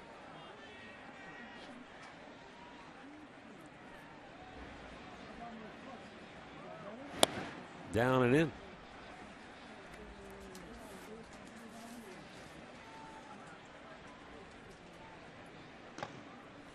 There you see the action in the Tigers bullpen, which would lead you to believe that Scherzer's night is over. Nice bunt. Drag bunt. The flip. The first, they got him. Whoa, what a nice play by Shaw.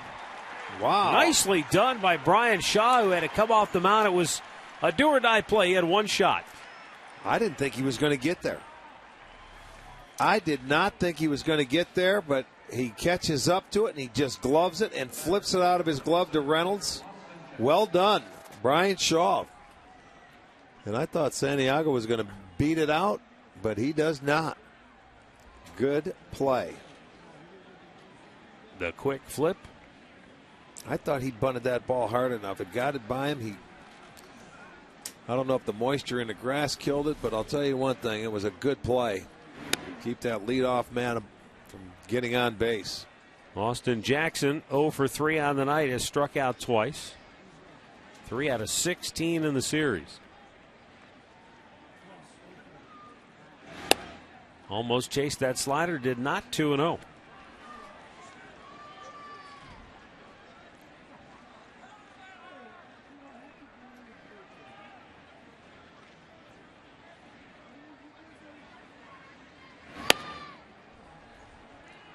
Three balls, no strikes.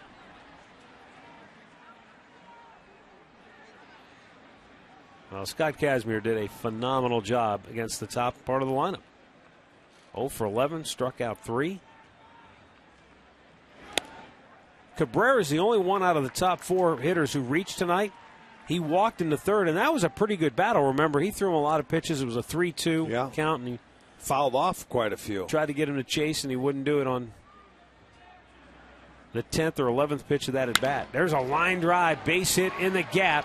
Swisher racing over, slides to try and cut it off. He does, but Jackson turns and still glides into second base with a 1-out double.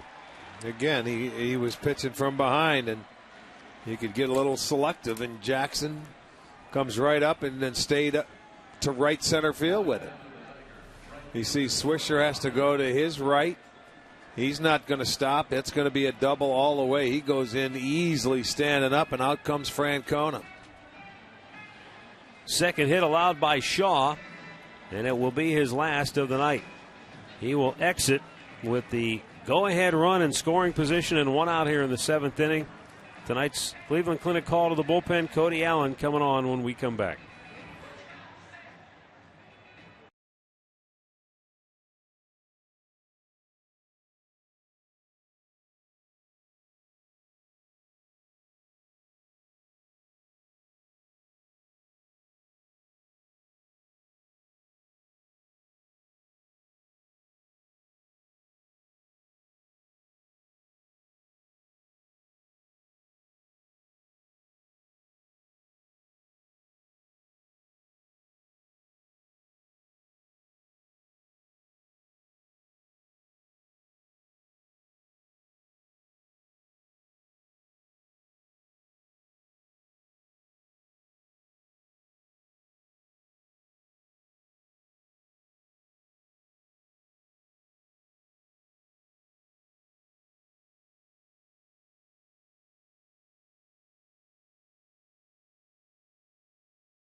Captain Morgan Rum.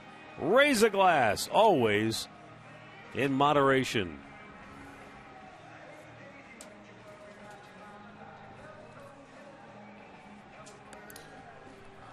Cody Allen on now for the Indians. 1 out here in the 7th inning. Runner on second base. His 37th time. 4-1 record. A nice 2.52 ERA. Coming on to the top part of the lineup. You've got Hunter. You've got Cabrera to follow. With 1 out here. Tigers with 6 hits in the ball game. They have 3 doubles, a home run, and a couple of singles.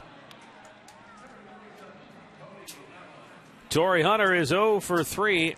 Last time up, he had a line drive that Mark Reynolds went up in the air and snared before it went into right field. It was a nice play by Reynolds. Yeah, well timed.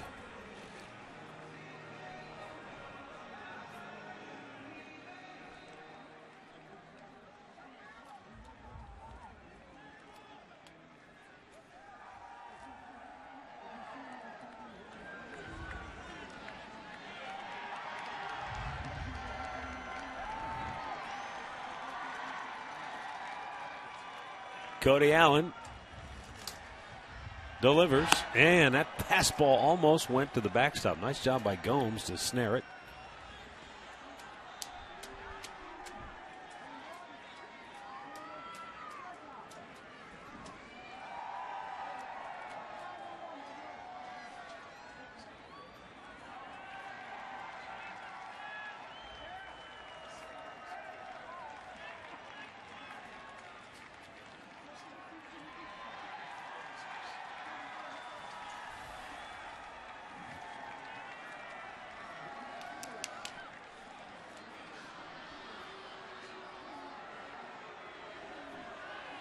Allen checks the runner.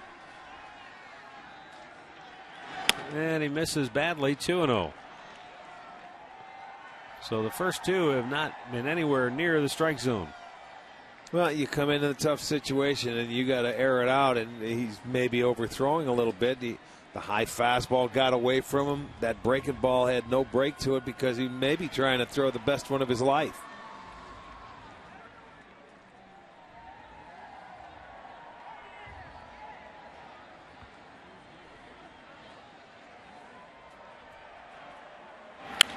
There's a fastball hit in the air, foul, out of play.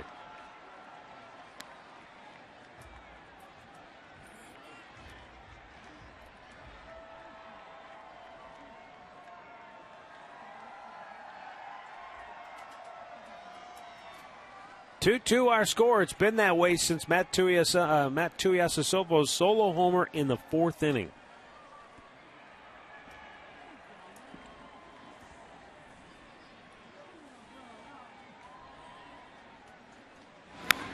Jam job right back to the screen. It's 2-2. So good job by Cody Allen to come right back after those first two errant pitches and even it up.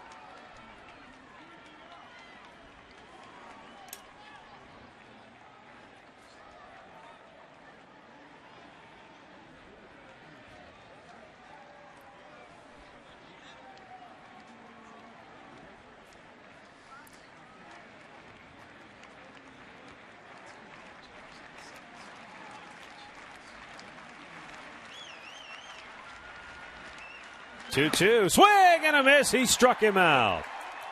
2 down in the inning.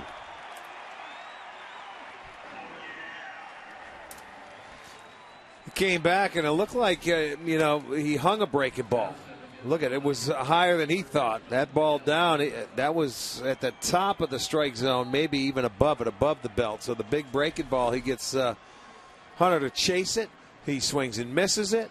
And now you've got Cabrera and you've got Mickey Callaway going out there to talk about this. And you got a guy with 90 RBIs with first base open.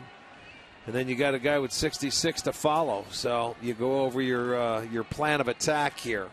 And this guy would not even see anything. I'm sorry. This guy is the best hitter in the game. You can't even mess around with him. At least I wouldn't think so.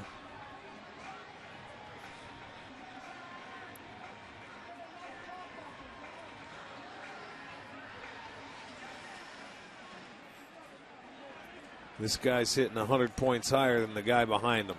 Let's just put it that way.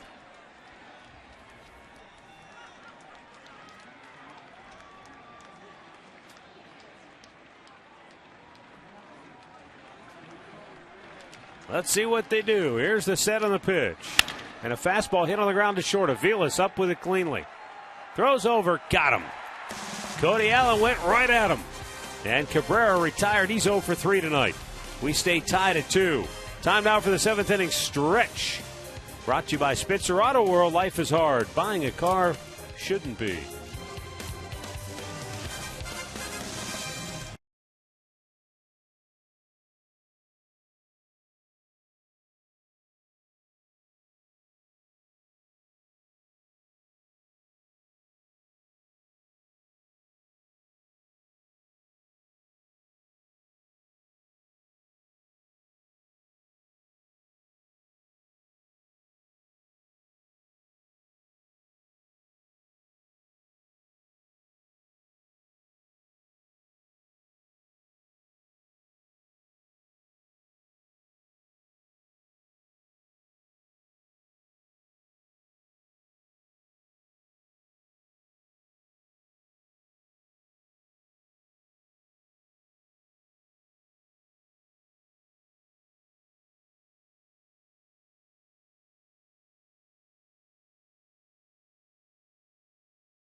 2-2 our score.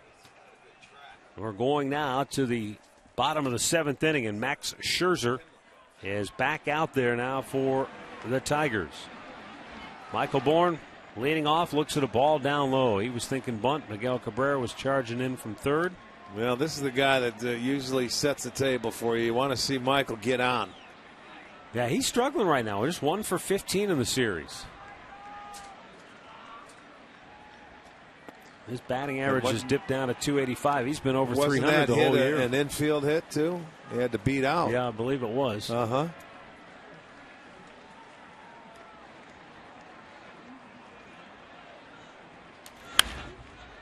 Popped up, foul, out of play.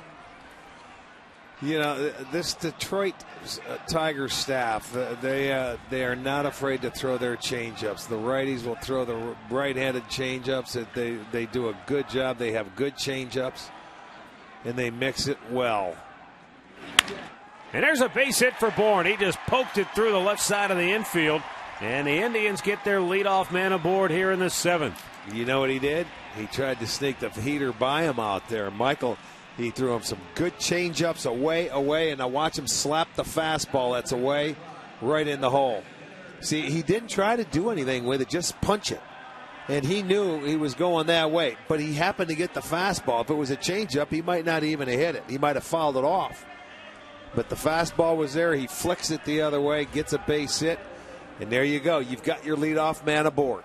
Well, let's see how they play this now. Michael Bourne, 12 steals on the year. Indians have stolen successfully their last 15 attempts. I told you, he's a tough guy to once he comes set. He'll hold it, and that also is very tough as a base stealer. When that guy comes set and he holds it, base stealers want to get in a rhythm. They don't want to be flat-footed. But that also comes into play with the hitter. Your hitter's got to help you out, too. The pitch. You know, I don't know how you can stand set for so long. And still fluidly deliver the baseball. Yeah, fluidly go in there and throw a quality strike like he did right there. That can't be easy either. But I've watched him pitch. I think it was his last start before he came in. I was watching him, and I'm thinking to myself, man, that's tough. As a hitter, as a base runner, and also as a pitcher, he's out there doing it.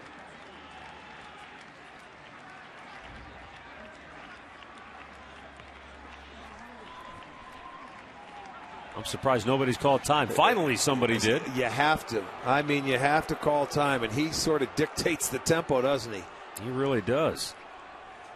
Ironically, the Indians, who I mentioned have stolen their last 15 bases successfully, the last guy who was caught was Michael Bourne. Well, he's a timing guy. He likes to get off, and he'll time you, and sometimes he'll guess and jump. But this is a tough guy to do it because it's never the same twice. Down low. Michael Bourne also knows, because I've talked to him about this, he knows that sometimes he's as disruptive a force just by being on base. Because if he feels like if I've got that pitcher's attention, I can do just as much damage without running. Well, and he says he sees a lot of pitchers 1-1 going to home plate. Yeah. If that's the case and they want to slide step, it's better for that hitter because they're not going to get as much on that pitch.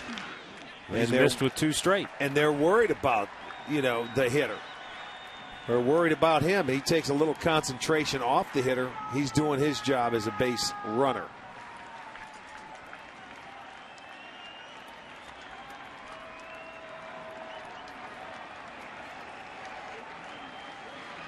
Scherzer the set. And a little lob toss over to first. He's got such quick feet, and then it's almost like he stops and throws in slow motion to the bag. Yeah, it looks like our camera we were using the last few days, where it's the phantom cam. Yeah, the 5,000 frames per second. It's the phantom throw. Bourne's out there, has a big lead.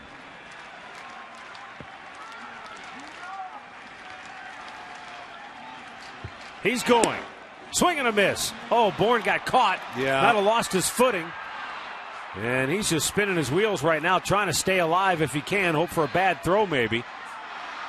He's doing the best he can possibly do. It's not a good track to run on. He holds it. He didn't get a good jump, and he's going to be frustrated now because they got him. You watch when he tries to run. You know, he peels out, and then he realized he wasn't going to get the good jump because Cabrera swings. He misses at it, and then he gets in the rundown, and that's a good enough. He made him make 3 or 4 throws. Tough to do, but he will go down. Caught stealing. 2-2 the count now on Asdrubal Cabrera.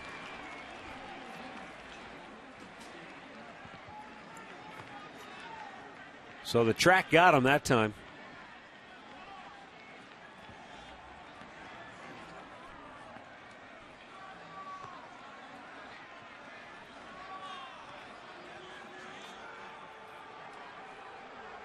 Scherzer about to make his 110th pitch of the night eventually. I think he's trying to catch his breath because he was running over there and he was trying to get involved in that rundown. Here's the 2-2 to Cabrera. Full count.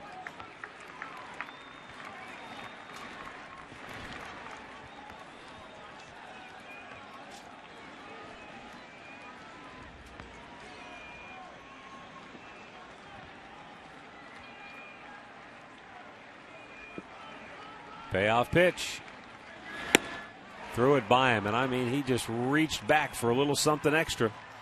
His 6th strikeout of the night. Let's go back to the Hyundai Studios for another in-game update with Al. All right, man, let's go down to St. Petersburg. Minnesota taking on the Rays. This one, pretty close ball game here until Ben Zobrist hits a 3-run homer in the 7th inning. That's his 7th of the year. Tampa Bay now leads the Twins 6-3. They're in the 8th at the Trop. Matt? All right, thanks, Al. Here is Jason Kipnis now with 2 down and the bases empty. All the way to the backstop.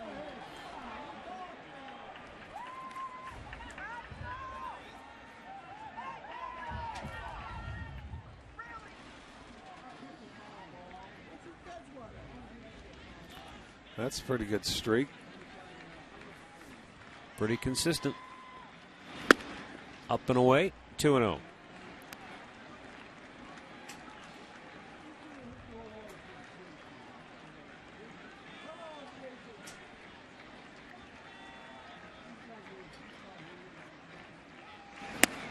Boy, did he pull the string on that pitch. Did you see where Pena was saying, keep it down, keep it down, keep it down? And he did. And he got the swing. He got Jason to swing at that ball out of the zone.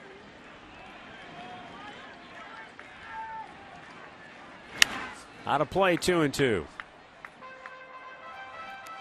Slugfest going on between Texas and Baltimore. Rangers lead at 8-5. Ian Kinsler has already driven in 4 runs for the Rangers.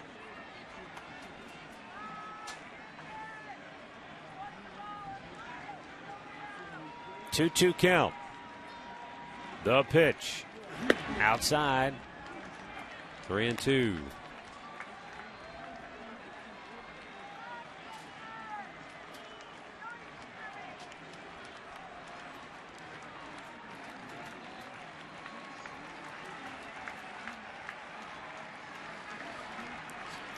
Payoff pitch. He strikes him out. 7 Ks for Scherzer. And we'll go to the 8th, still deadlocked at 2.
be reproduced or retransmitted in any form, and the accounts and descriptions of this game may not be disseminated without the express written consent of the Cleveland Indians.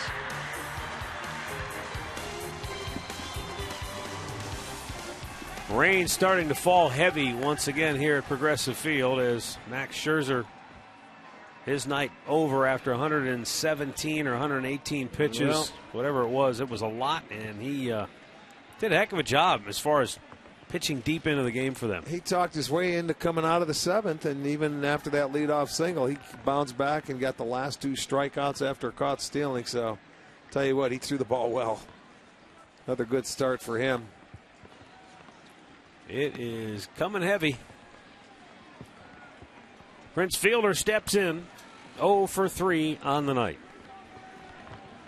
A lot of the folks are headed for cover down below. Swing and a miss.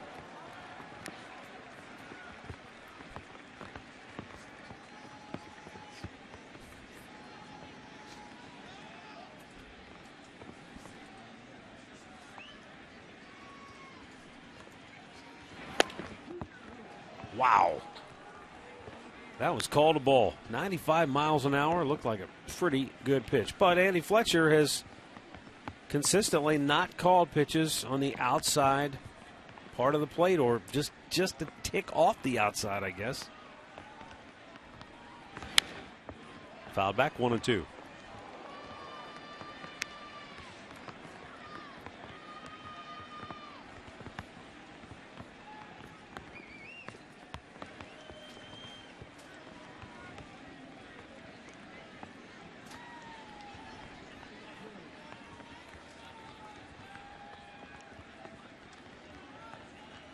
The 1-2 delivery up to the backstop. 2 balls, 2 strikes.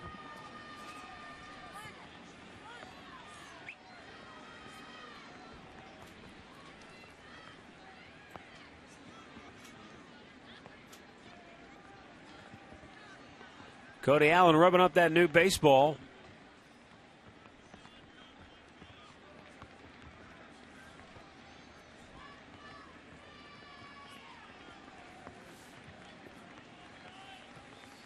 And the 2-2.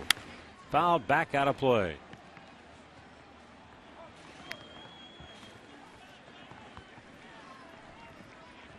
Victor Martinez waiting on deck.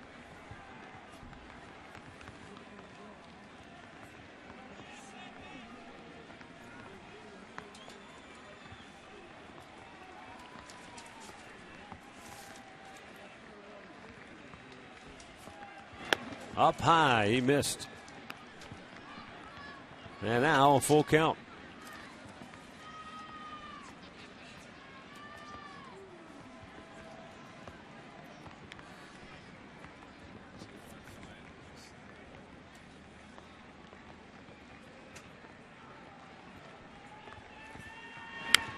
Fielder fouls it back out of play.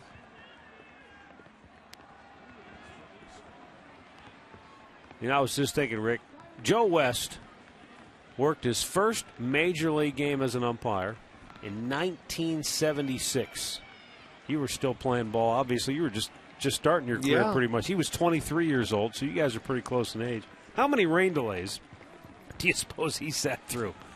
Oh, man, that's – who knows?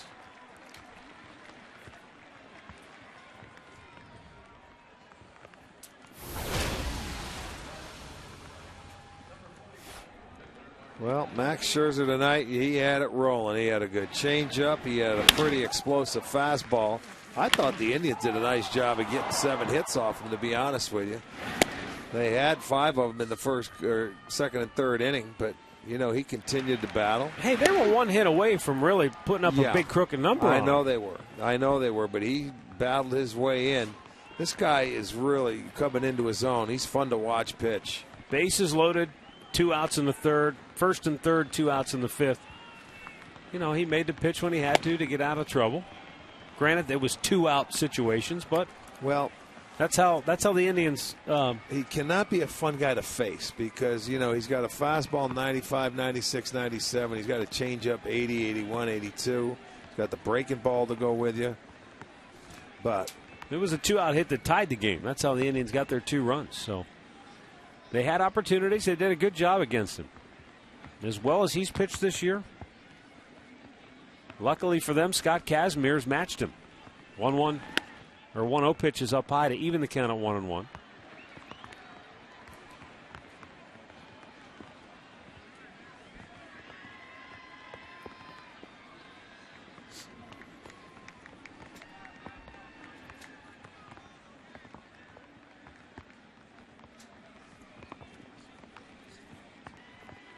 Two and 0 the count on Victor Martinez, who doubled and scored in the second, walked his last time up.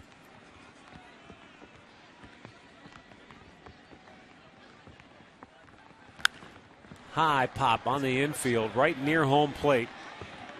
Gomes had a tough time looking up into the raindrops, and Reynolds came in and made the catch. Good help. Gomes looked like he was lost out there. I don't know if he saw it or not, but he saw those giant raindrops falling in his face. Yeah, you're getting pelted on the forehead with the raindrops. So Reynolds was able to come all the way in and help him out. I mean, this ball was hit. Look at Allen wanted to come in and call, and you can see where Gomes is. Victor's trying to get out of the way, and in comes Mark Reynolds to call him. Now Victor's got to speed it up. I think Gomes had it under control. But there you hear Reynolds calling for it, and he's got it all. Terry Francona is going to make another change.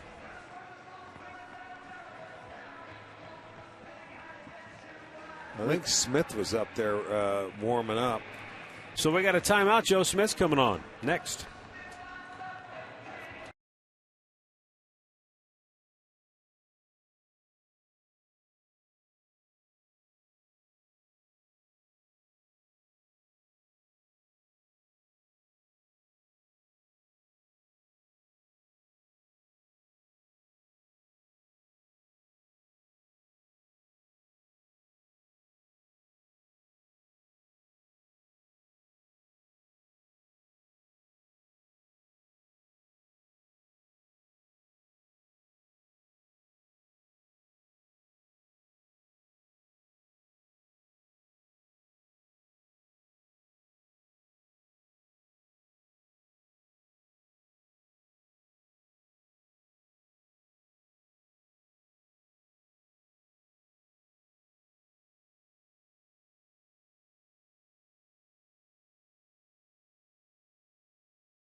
With 1 out in the 8th, and Joe Smith is coming into the ballgame now for the Indians. He'll be facing Johnny Peralta. Joe's 37th appearance on the year, 4-0 record at 2.73 ERA. Well, you can see Terry Francona wants this game badly. You know, you're right there. With a win, they can split. They don't want Detroit to take it and get 3 out of 4. It's been some tough conditions to play under all night long for both teams. That look says it all right there. You know, that's the 4th day they've been here. He's checking it out. He's got his ticker on there. 1 out. Man on first base. Joe Smith had a rough outing yesterday where 2/3 of an inning, gave up 3 hits, allowed a run. He had a walk in there as well. Johnny Peralta fouls it right back out of play.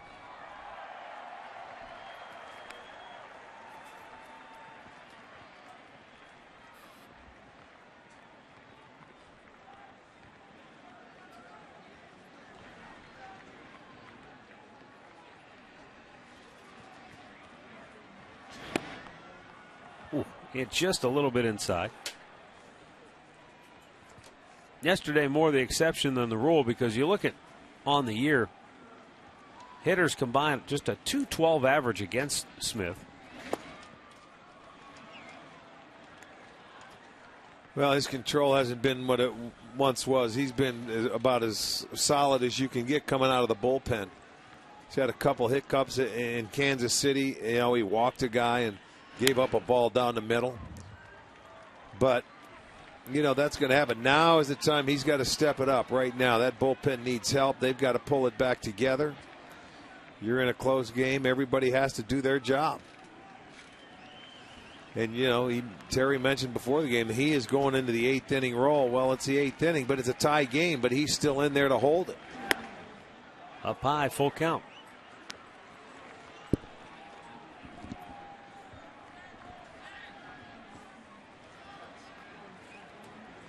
Andy Dirks waiting on deck for Detroit. And with the runner going, Peralta fouled it off his foot.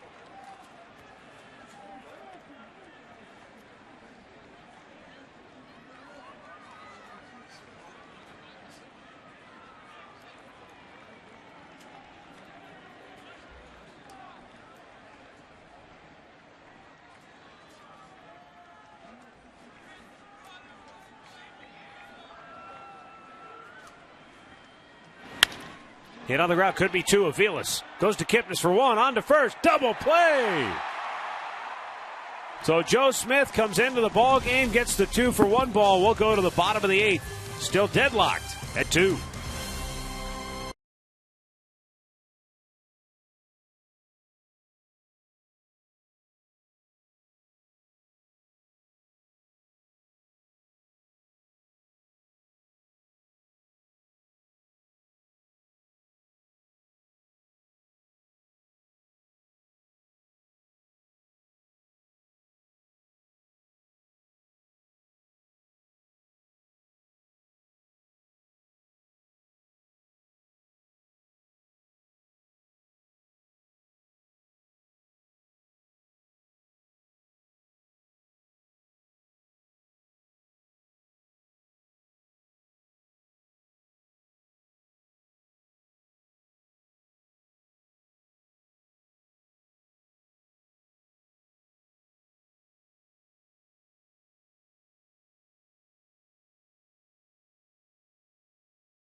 Game brought to you by Conrad's Tire Express and Total Car Care.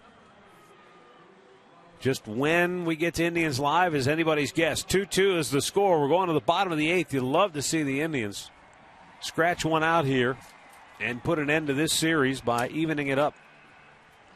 Bruce Rondon on for the 8th time this year. He's had his problems.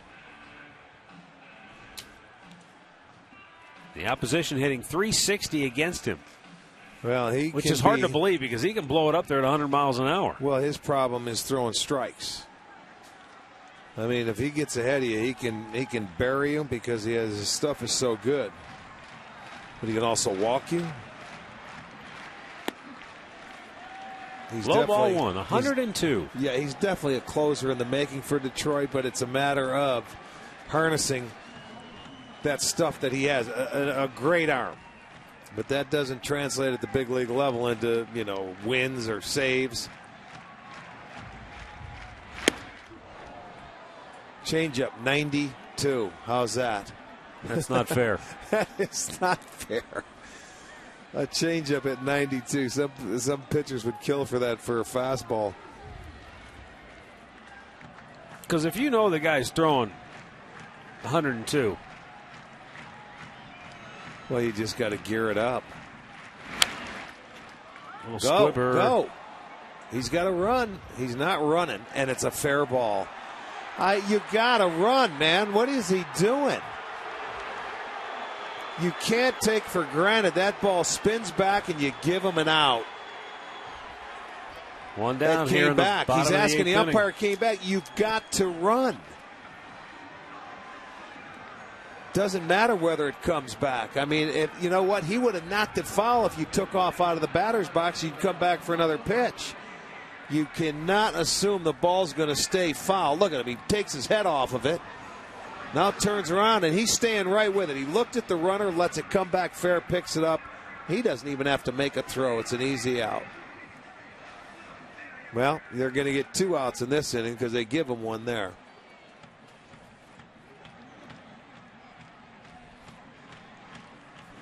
Never assume. Michael Brantley, 2 walks, a single and a run scored. That single came when he bunted back in the 2nd inning. It was the first hit of the night for the Tribe after Max Scherzer retired the first 4. They got him out of the stretch. Mike Aviles followed with a single. A double steal put him at 2nd and 3rd, and then Lonnie Chisenhall with 2 down delivered the 2-run hit, the only runs of the night for the Indians. 2 balls, no strikes.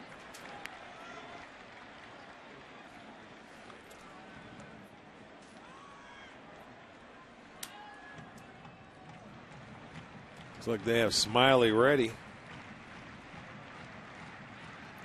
He's been throwing. He was throwing last inning.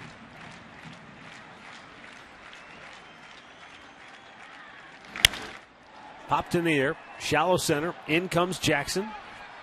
And he'll make the catch, 2 down.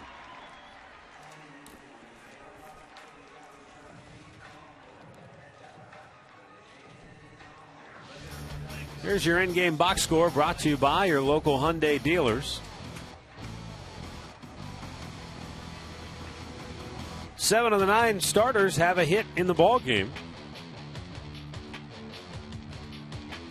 including Mike Aviles.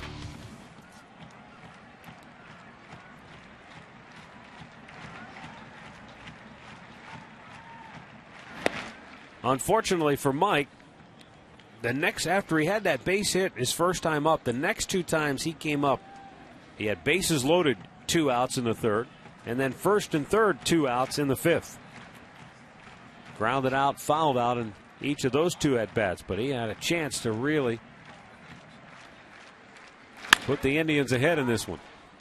A bouncer to 2nd, and we'll go to the 9th, still tied at 2.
Bruce Drennan and all bets are off. We're on the road tomorrow afternoon at Nationwide Arena in Columbus. You can find out what's happening with the Blue Jackets, the Crew, and the Clippers. Join Bruce live at 3:30 right here on Sports Time Ohio.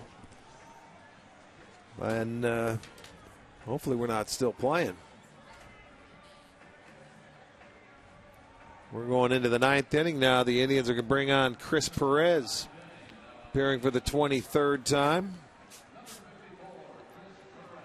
Still a 2-2 ball game. The Tigers, 2 runs on 6 hits. They've left 7 stranded. The Indians, 2 runs, 7 hits, and they have left 7 stranded. So what a way to wrap up the 4th game of this series here. And the Indians could desperately use the win. Even that series, get themselves right back into the mix. Be a game and a half out. Andy Dirks pinch hit single, his only time up back in the 6th inning. Takes up and away, ball 1.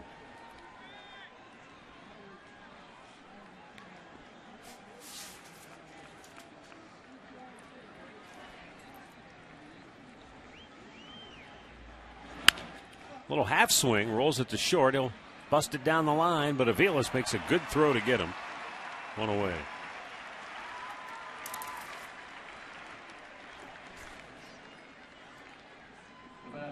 Take a look at our keys to the game from earlier tonight, looking for a split. Indians trying to keep the top 2 guys in the lineup off the bases. They've done a good job there.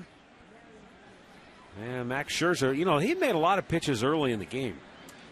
But give him credit because he worked through 7 innings, 117 pitches to get there. And he didn't give up the big hit when the Indians had a couple of chances. Yeah, he weathered the storm, so to speak. Pena, his infield hit came back in that 2nd inning. And that's when the Tigers loaded the bases and they had a chance to do some damage in the top of the 2nd after they had already scored a run. But Austin Jackson struck out to end that frame, and that's when the Indians came back and scored to take the lead.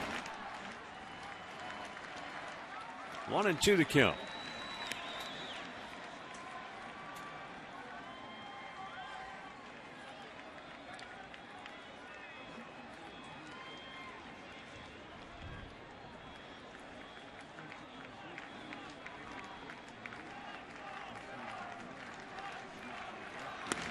Did he go? They appeal. Yes, he went. Did.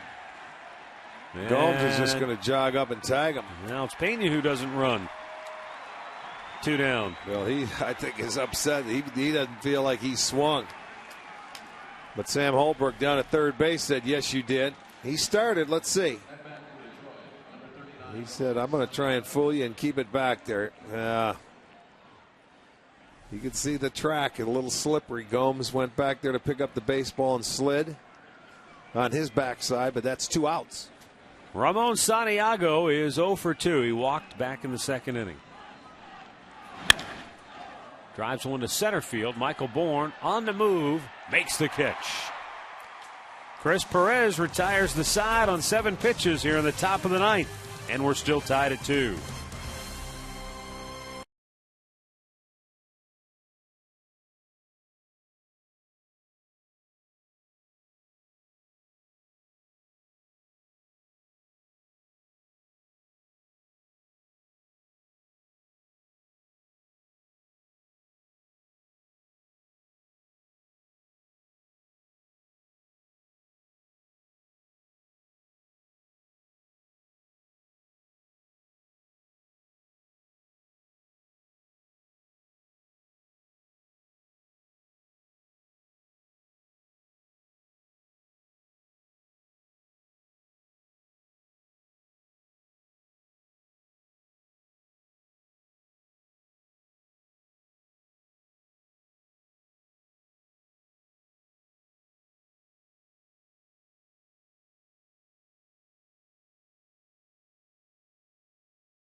in Total Car Care. Comes your way right after the ball game here on Sports Time Ohio. Here in the bottom of the ninth, Mark Reynolds, Lonnie Chisenhall, and Jan Gomes due up. Bruce Rondon, who pitched a 1-2-3 eighth inning, will stay on to work the ninth now for Detroit.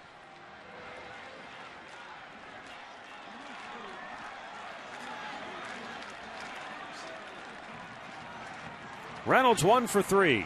Infield single back in the fourth. Fastball up high.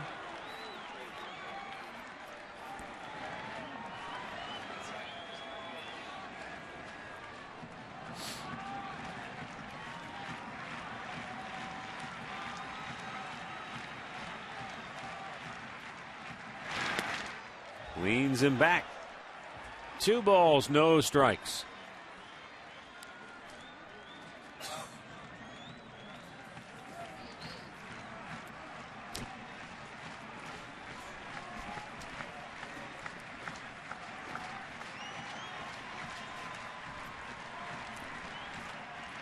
Two-0 count. Rondon.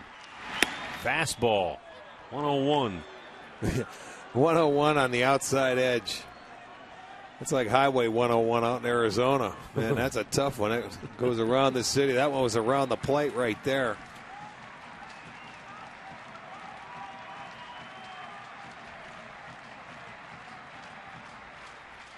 Two-one pitch, swung on and missed. Boy, Reynolds turned it loose.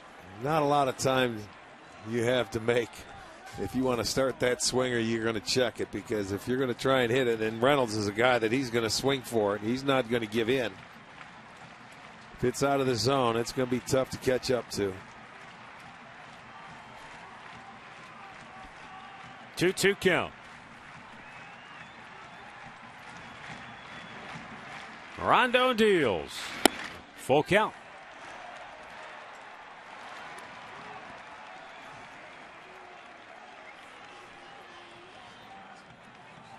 Reynolds broke an 0 for 24 slump when he singled up the middle in the fourth inning.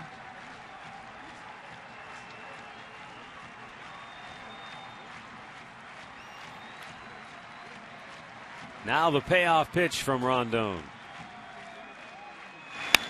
Line drive left field, base hit.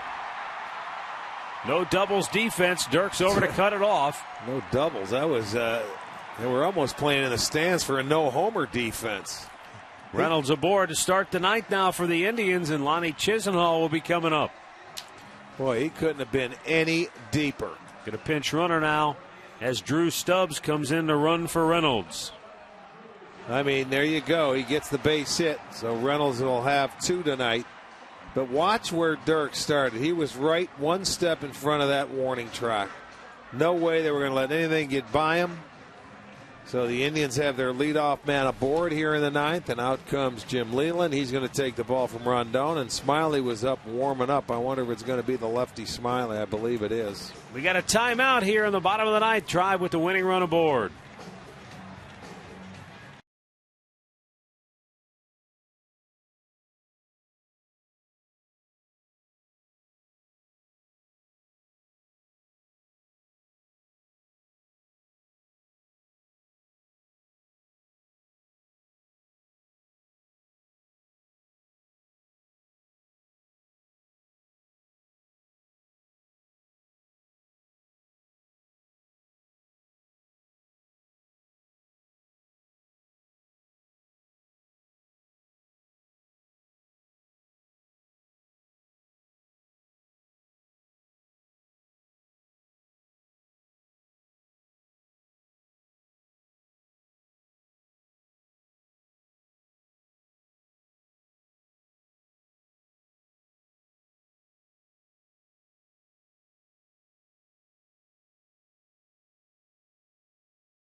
And Detroit goes to their bullpen. The left-hander Drew Smyly coming on for the 33rd time this year. 3-0 at 2.08 ERA. He has struck out 54 in 52 innings of work, and he's only walked 14. He'll be facing Lonnie Chisenhall. Now, Lonnie, we've talked about this a number of times. He's had his struggles against lefties. 3 for 31 on the year. So it begs the question, is he bunting in this situation? Well, I would think you have to be. He doesn't have a sacrifice on the year. The Indians only have 9 as a team, but when he's, I would think yes. I'm going to say yeah. Got Gomes, the right-hander, on deck. You got to try, don't you? And even though you've got Bourne after that, with the numbers you just told me against left-handers, I'm saying yes. Stubbs, great speed at first, held there by fielder. It didn't look like it, did it? Because they throw to first base to see if he gives anything away, and he certainly did not. Cabrera thinks so. He's coming in at third base. A lot of times you may let that guy think that you're going to swing away and get a cookie the second pitch. We'll see.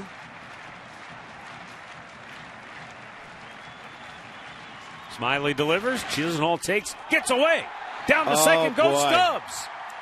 Pena almost did the splits behind home plate when he went to grab the ball. And it's very slick, so the footing came loose. Well, I don't think he had to play anyway. Was that a cross-up right there? I mean, how could he? I think it was. I see Pena upset. It might have been a cross-up. He's looking for something away. He was looking for the fastball and got a breaking ball. And there was nobody on second base. So, look, he's upset. They give him a base. That could be a very big play, and that's a pass ball on Pena on the communication breakdown. Now this changes your strategy greatly if you're the Indians. Now if you can get him over to third, you're going to have a couple of chances to get him home. Lonnie Chisenhall awaiting the Tigers to align defensively now after they talk things over. The pitch. Down low, 2-0. He has not showed bunt to this point. No bunt, you better pull it. That's all. Hit it to the right side of the field.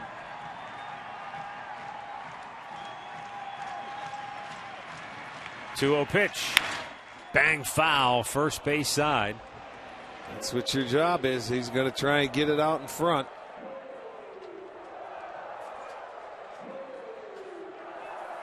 Chisenhall drove in both Indians runs in the second with a 2-out, 2-run single. A chance to be the hero now here in the bottom of the ninth.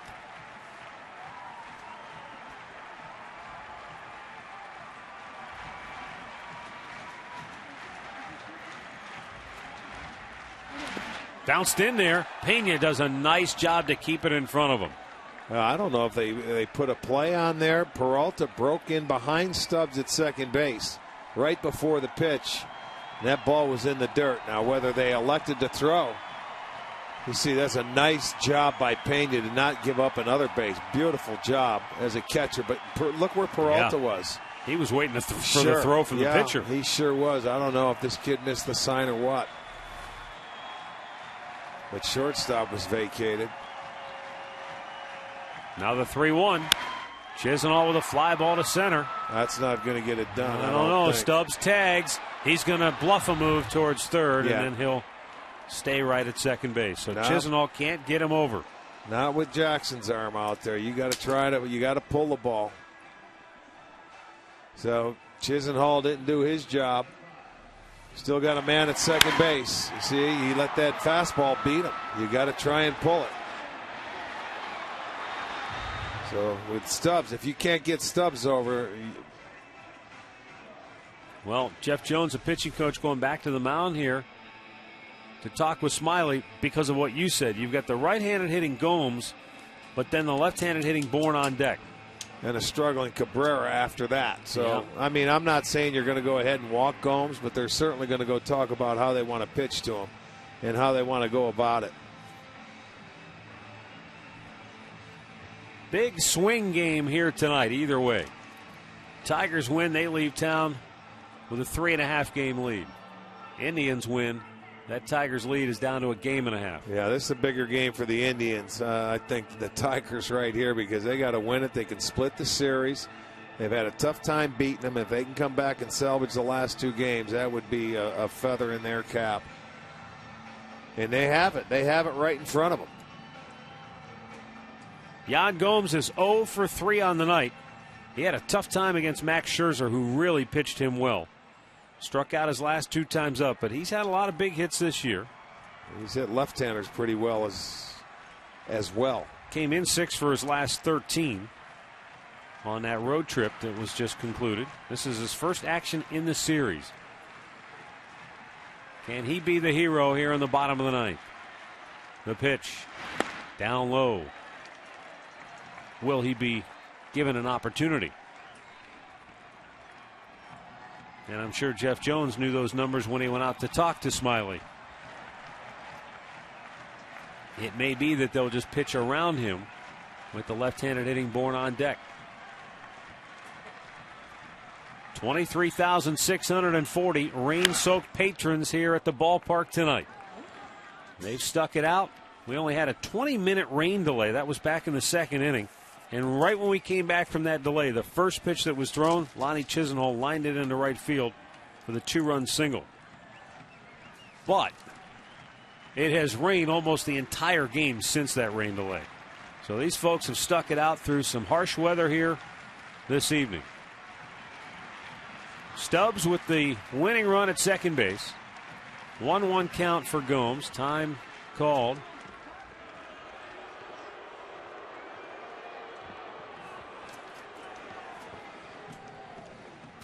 Indians looking for their 7th walk-off here. Rain's starting to come down a little heavier, too, by the way. We'll go ahead and poke a hole in the cloud and let it all come down if you get a hit. 1-1. Oh, Stubbs had a pretty good break, but I think the footing's got to be awful right now on the base paths. I'm sure it is. It happened to Bourne back in the 7th inning. Last Indians walk-off win came June 14th on the Jason Kipnis Fielder's Choice when they beat the Nationals 2-1. Yan Gomes had a walk-off game winner against Seattle on May the 20th in the bottom of the 10th inning. 1-2 pitch in the dirt. Another good stop by Pena. Oh, my goodness. There's 2. After he had the pass ball, which not necessarily his fault, he has saved it twice to stop Stubbs from going to third base. And this time he caught that ball, pinned it up against his chest protector. Boy, he is well aware when he calls for something breaking, he is going to get down and block it. 2-2 count for Gomes. Line foul on the right side out of play.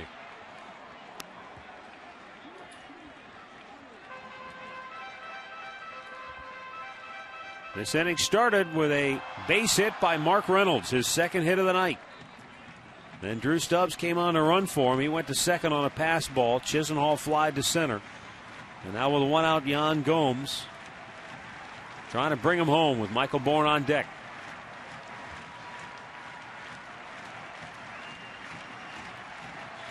Two-two pitch. Down in the dirt, full count. Again.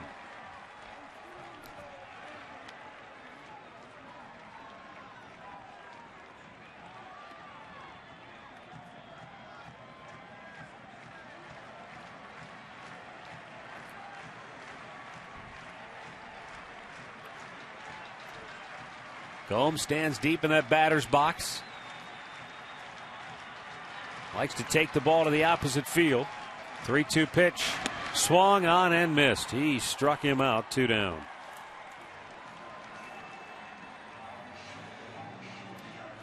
Changed speeds on him, and that got him. Well, and Gomes, a young guy, that's an excellent location, a very good pitch. It would look like a strike coming out of his hand, but it disappeared. Never got there, and he got him to chase it and swing at a ball. That's what a good changeup does. So it's 2 outs now. Now it's Michael Bourne's turn with an opportunity.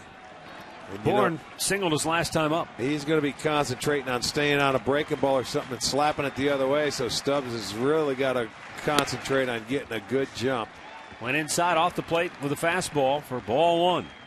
Dirks is playing shallow and left. Miguel Cabrera is asking the dugout where he should align himself defensively because of the fact that Bourne will shoot it through that hole on the left side.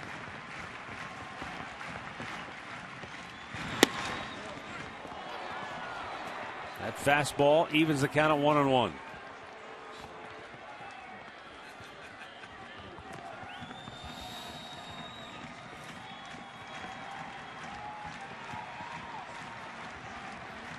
Tribe 0 for their last 8 with a runner on base, 0 for their last 6 with a runner in scoring position. 1-1. Down low, 2 balls and a strike.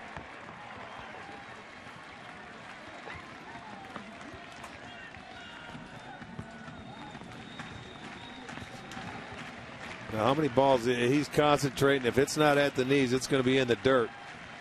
And I think Pena knows that. Everything has been down for the last few hitters. The 2-1 pitch. In the air. Left field. Back goes Dirks. And he makes the catch. Boy, the Indians get their leadoff man aboard, but they can't get him home. We'll go to extra innings, tied at 2.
Season long. Jack Links, feed your wild side.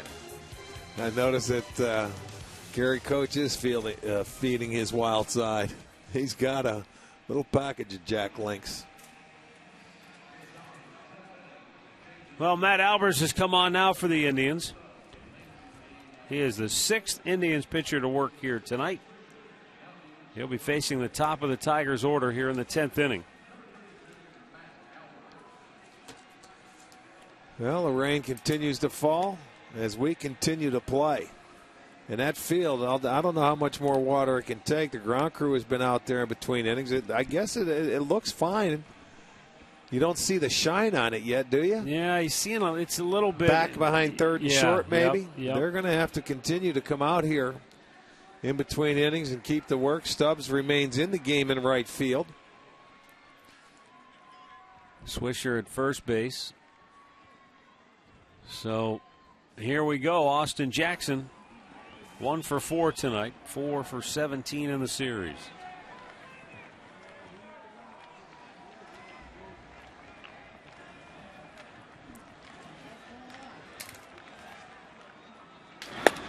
And a fastball for strike 1.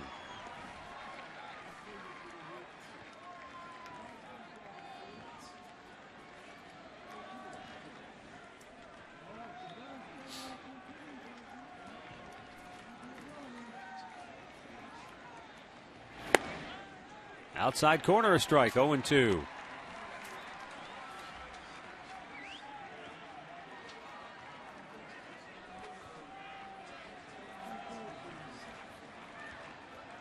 Tribe bullpen has done a nice job to this point. 3 1/3 innings. They've given up 2 hits, walked 1, struck out a pair.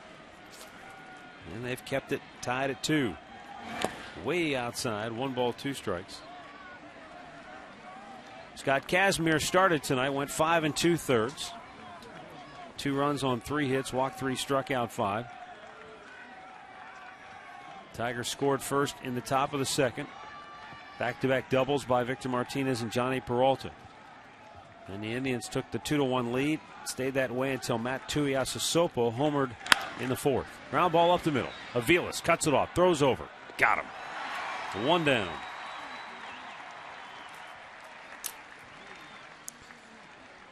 Well, if you look at extra innings, the Tigers on the year, they are 2-9 in extra inning ball games. The Indians are 5-0. So we'll see if that trend can continue. Now Jim Leyland's club manhandled the Indians in the first 2 games of this series, but the Indians won yesterday. And now in a dogfight to try and split the series here this evening. Torrey Hunter looks at strike 1. Torrey Hunter 0 for 4 tonight, 5 for 14 in the series.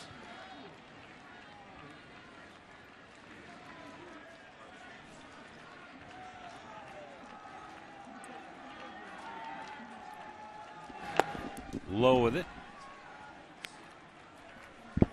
Indians welcome in Toronto tomorrow night for a 3-game series before Kansas City comes in over the weekend to take us to the All-Star break.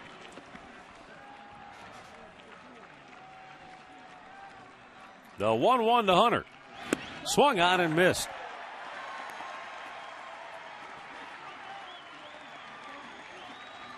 Well, let's see a sinker. He throws a good sinker right there. Disappears. Swings over the top. Does Torrey Hunter.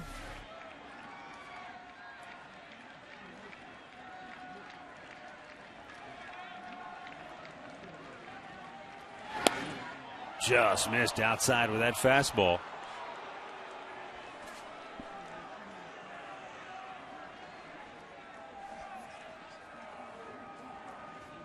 Hunter came into tonight's game with 12 hits in his last 23 at-bats. Swing and a miss. He strikes him out here. 2 down. Good slider down and away, and Hunter couldn't resist it. Well, it was a great pitch. That Albers goes right there. It's off the plate, and it starts out in the zone, disappears. Oh, a good pitch, and down goes Torrey Hunter. He realizes he helped him out. Now here's Miguel Cabrera in his last 2 at-bats tonight. He swung at the first pitch and made an out. He's flied to center, grounded to short both times. He went after that one.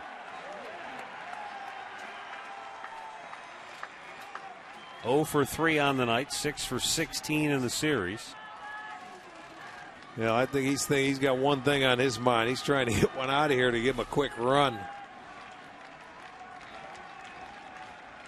Gomes sets up a low target. Like Albers the pitch. hits it. Like the pitch, But though. he lays off it. 1-1. That's a pitch you can't hit, so you don't swing at it.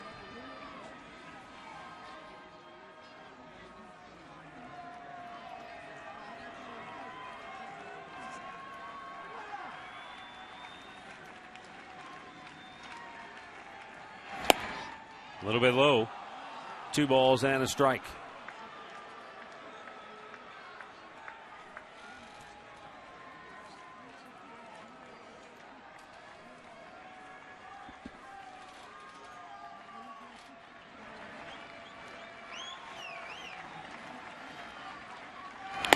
Three balls and a strike.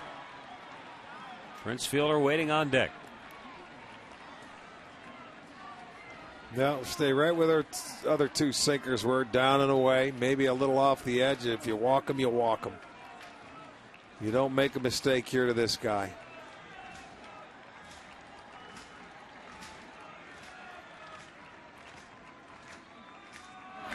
There you go.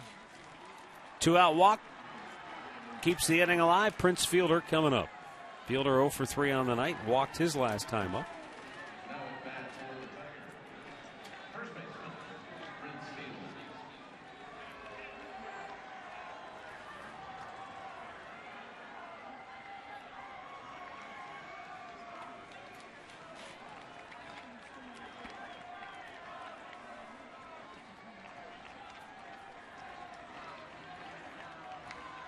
One of the 2 hits Fielder has in the series was a home run. And he looks down low, ball 1. Fastball.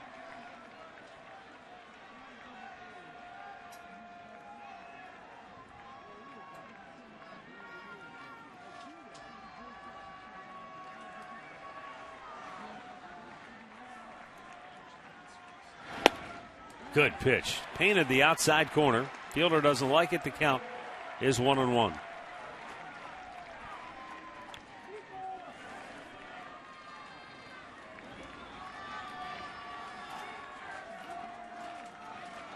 Albers 8 balls, 8 strikes.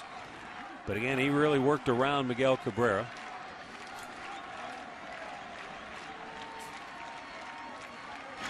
Missed outside.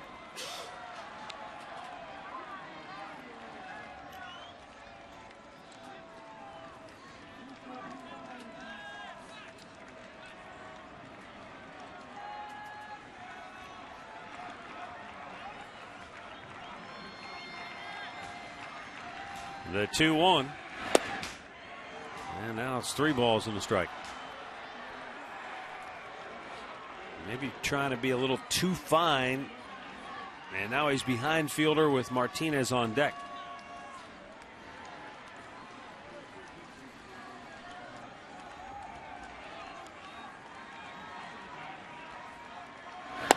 And he walked him.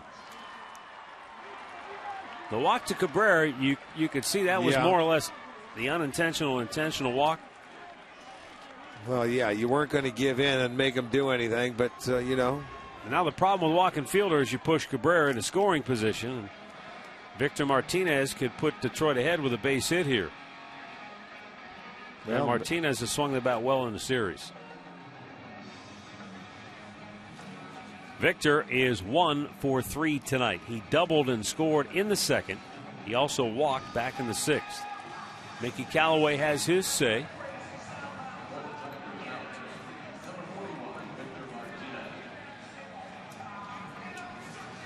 Now, I want to see what Victor does here after the 2 straight walks. You know, normally he gets guys in. He likes to get aggressive, but you may want to see if he can get in the strike zone. I'm sure he's got one thing in mind. He's sitting on the pitch he's looking for. Aviles is going to be playing off the left or the right side of Cabrera at short. Good pitch. Good pitch.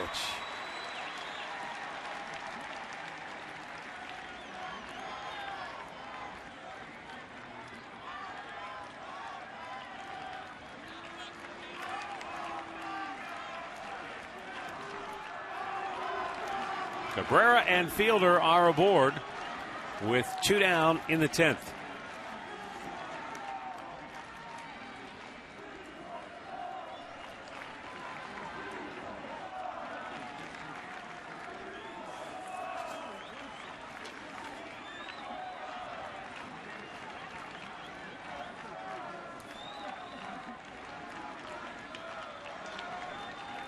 Albers ready now, the 0-1.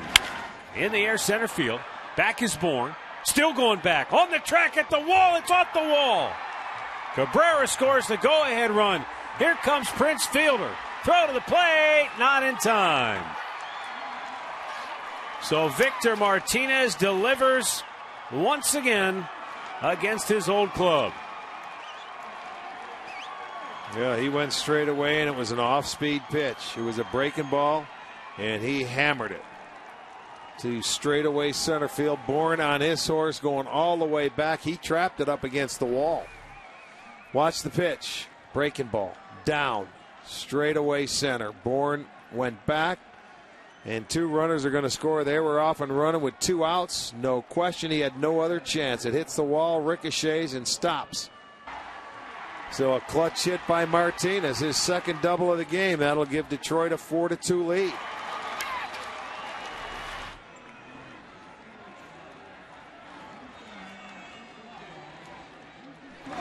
Now Johnny Peralta takes a strike.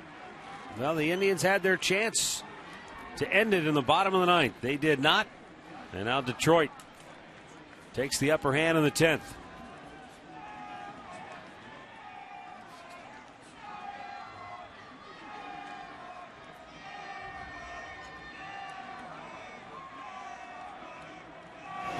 So, fastball low and away, 1-1 to count.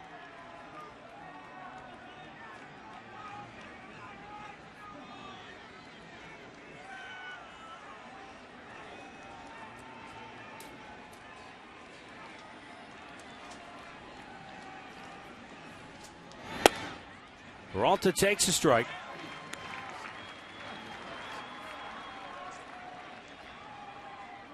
Joaquin Benoit getting loose for Detroit.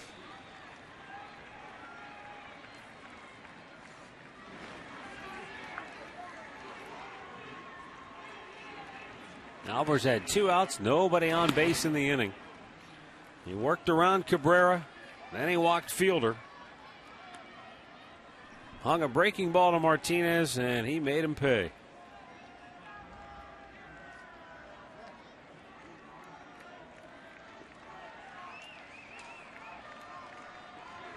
Peralta 1 for 4 on the night.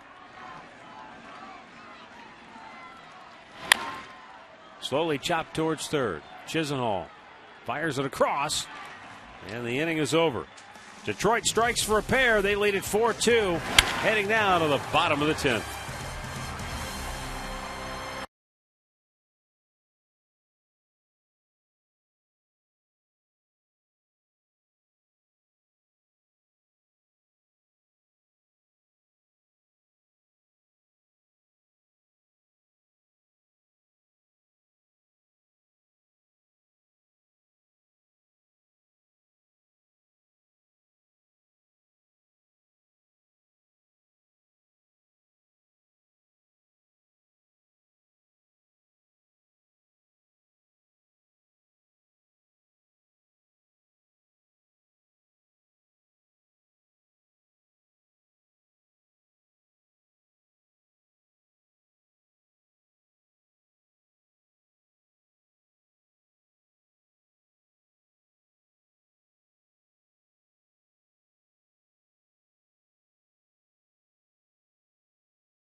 Now for Detroit. He's going to pitch here in the bottom of the 10th inning, trying to save this one for the Tigers and give them a 3-1 series win.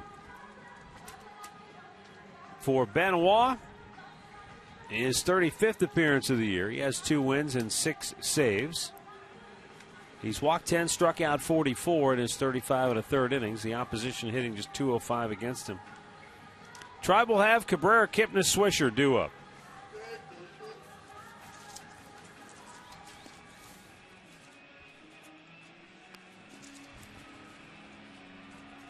Benoit into that closer's role now.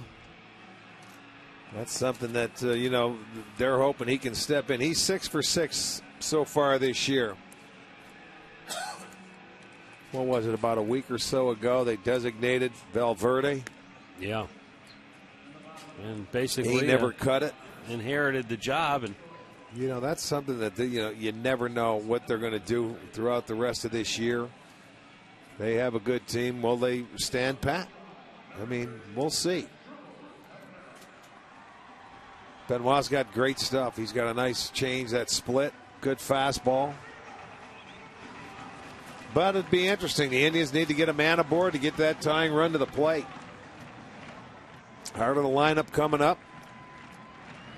And as Dribble Cabrera is 0 for his last 18.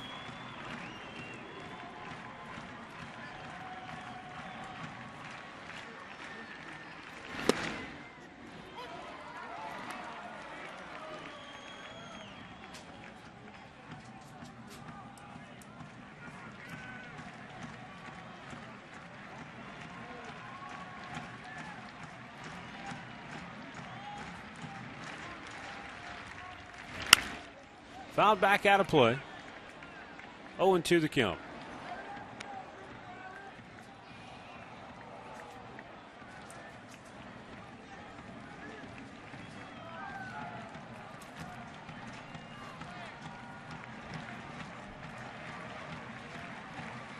Benoit ready. And the 0-2 to Cabrera. Outside with it.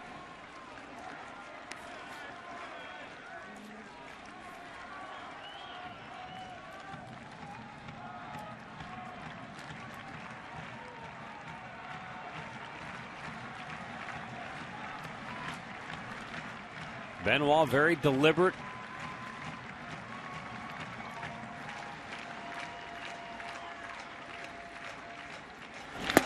Strikes out Cabrera, 1 away.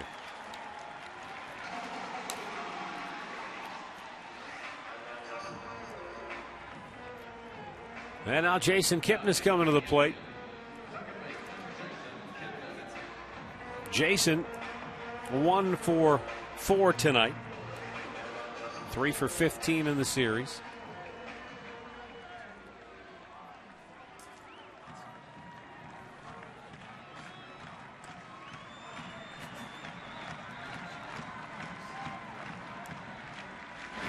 Outside with it for ball 1.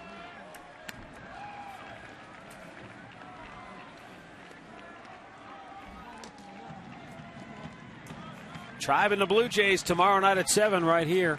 On Sports Time Ohio, Indians will take on Toronto for 3. Then Kansas City over the weekend heading into the All-Star break. 1-0 pitch. Kipnis slow tapper by the mound. Santiago bare hand grab and throw, and he got him. Nice play. That was a very nice play, and that is out number 2.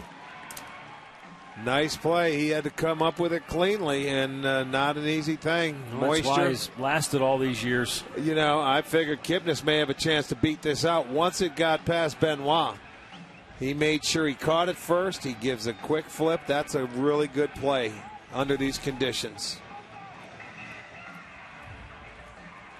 So 2 down, Nick Swisher to the plate, 1 for 4 on the night.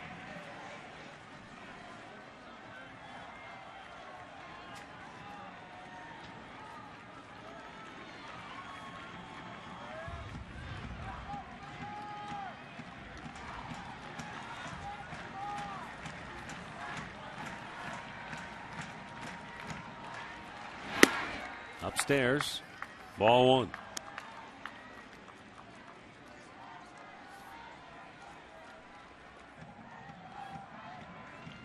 Three hits, 3 home runs in his career against Benoit. It looks like it's all or nothing. 9 punch-outs, too. 2-0.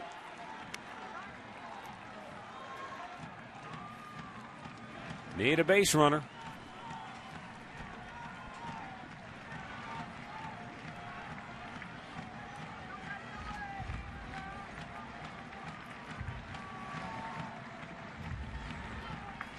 Benoit fires, and Swisher lines it into right center field, a base hit. So now the Indians have a runner at first with 2 down, and Michael Brantley will be the batter. Well, he kept it going. He got himself a low, I think it was a fastball. Shoots it into right field. That'll keep it going. Opportunity now for Michael Brantley to move it along. Down to their last out.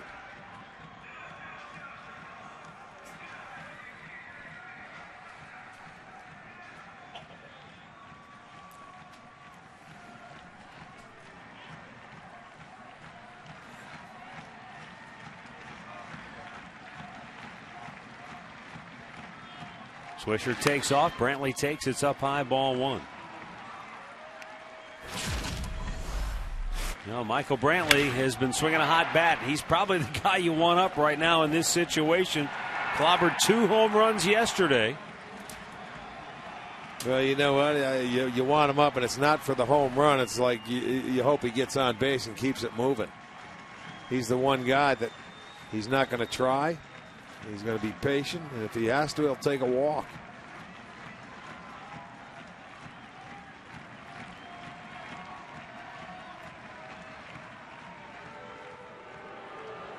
Now timeout called as Pena goes out to talk to Benoit.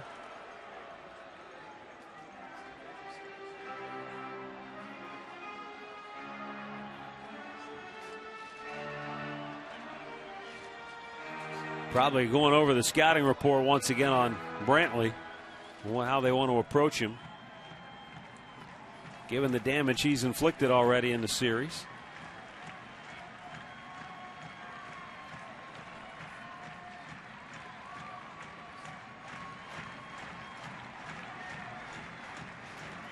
Benoit checking Swisher at second base. He deals and Brantley rips it into right field. Swisher coming around third. He's going to score. Oh, no, he won't. He went down. He fell coming around third base, and he has to hold there. He hit the wet grass and just took a tumble, and so he is at third base. And looks like he's all right, but he went down in a heap. That's what I'm talking about when you talk about Brantley. He's going to go up and try and just put a great swing on it right there. Well, even if Swisher scores, you're still down a run. Brantley's the big guy. So, I mean, he put a nice swing on a pitch. Keeps it going. That'll give Aviles now an opportunity.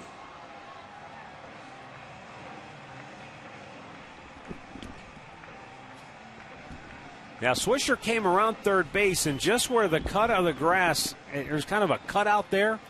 He got off on the dirt and into that grass, and the footing just went right out from under him. So Mike Aviles is up with 2 on and 2 out here in the bottom of the 10th inning, and the Tribe down 4-2. Aviles 1 for 4 on the night. Benoit delivers, and it's low, ball 1.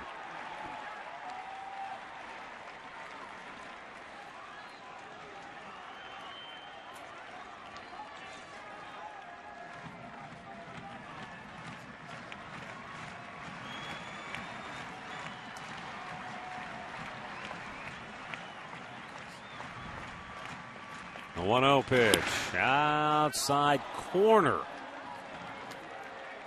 Aviles didn't like the call. He's asking Andy Fletcher again. He hasn't called many on the outside corner tonight. That one he did.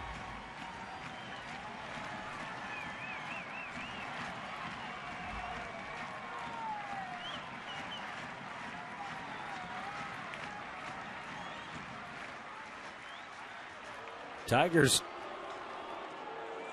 interesting defensively. They got the no doubles defense in the outfield. Miguel Cabrera is guarding the line at third. And Prince Fielder, of course, holding Brantley the tying run at first. Yeah, Brantley's their concern right now, that tying run.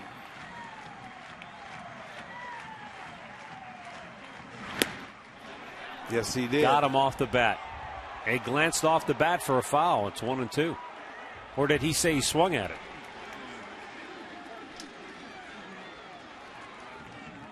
What did he call a swing or a foul tip? Well, it doesn't matter. The first base umpire already agreed. He went out. The home plate umpire said he swung. The ball came back. So he pointed at Aviles, said, yes, you did go. And then I looked down and it looked like the first base umpire said it as well. All right, well, the Indians are down to their last strike. 2 on, 2 out, 1-2 count.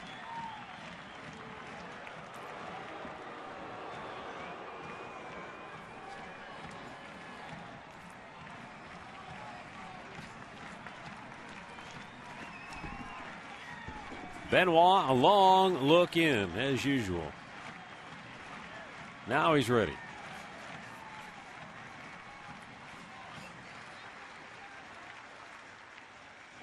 Strikes about to end the game.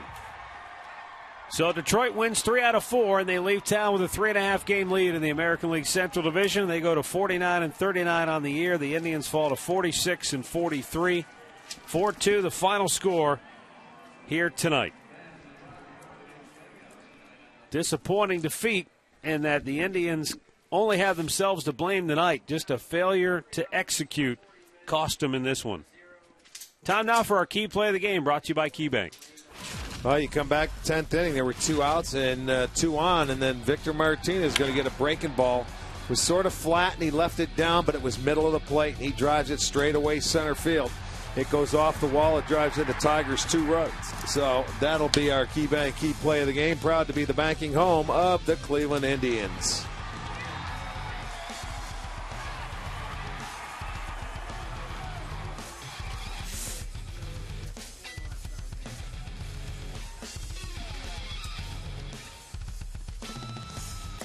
(4-2) the final score. We're going to come back and break this one down on Indians Live next.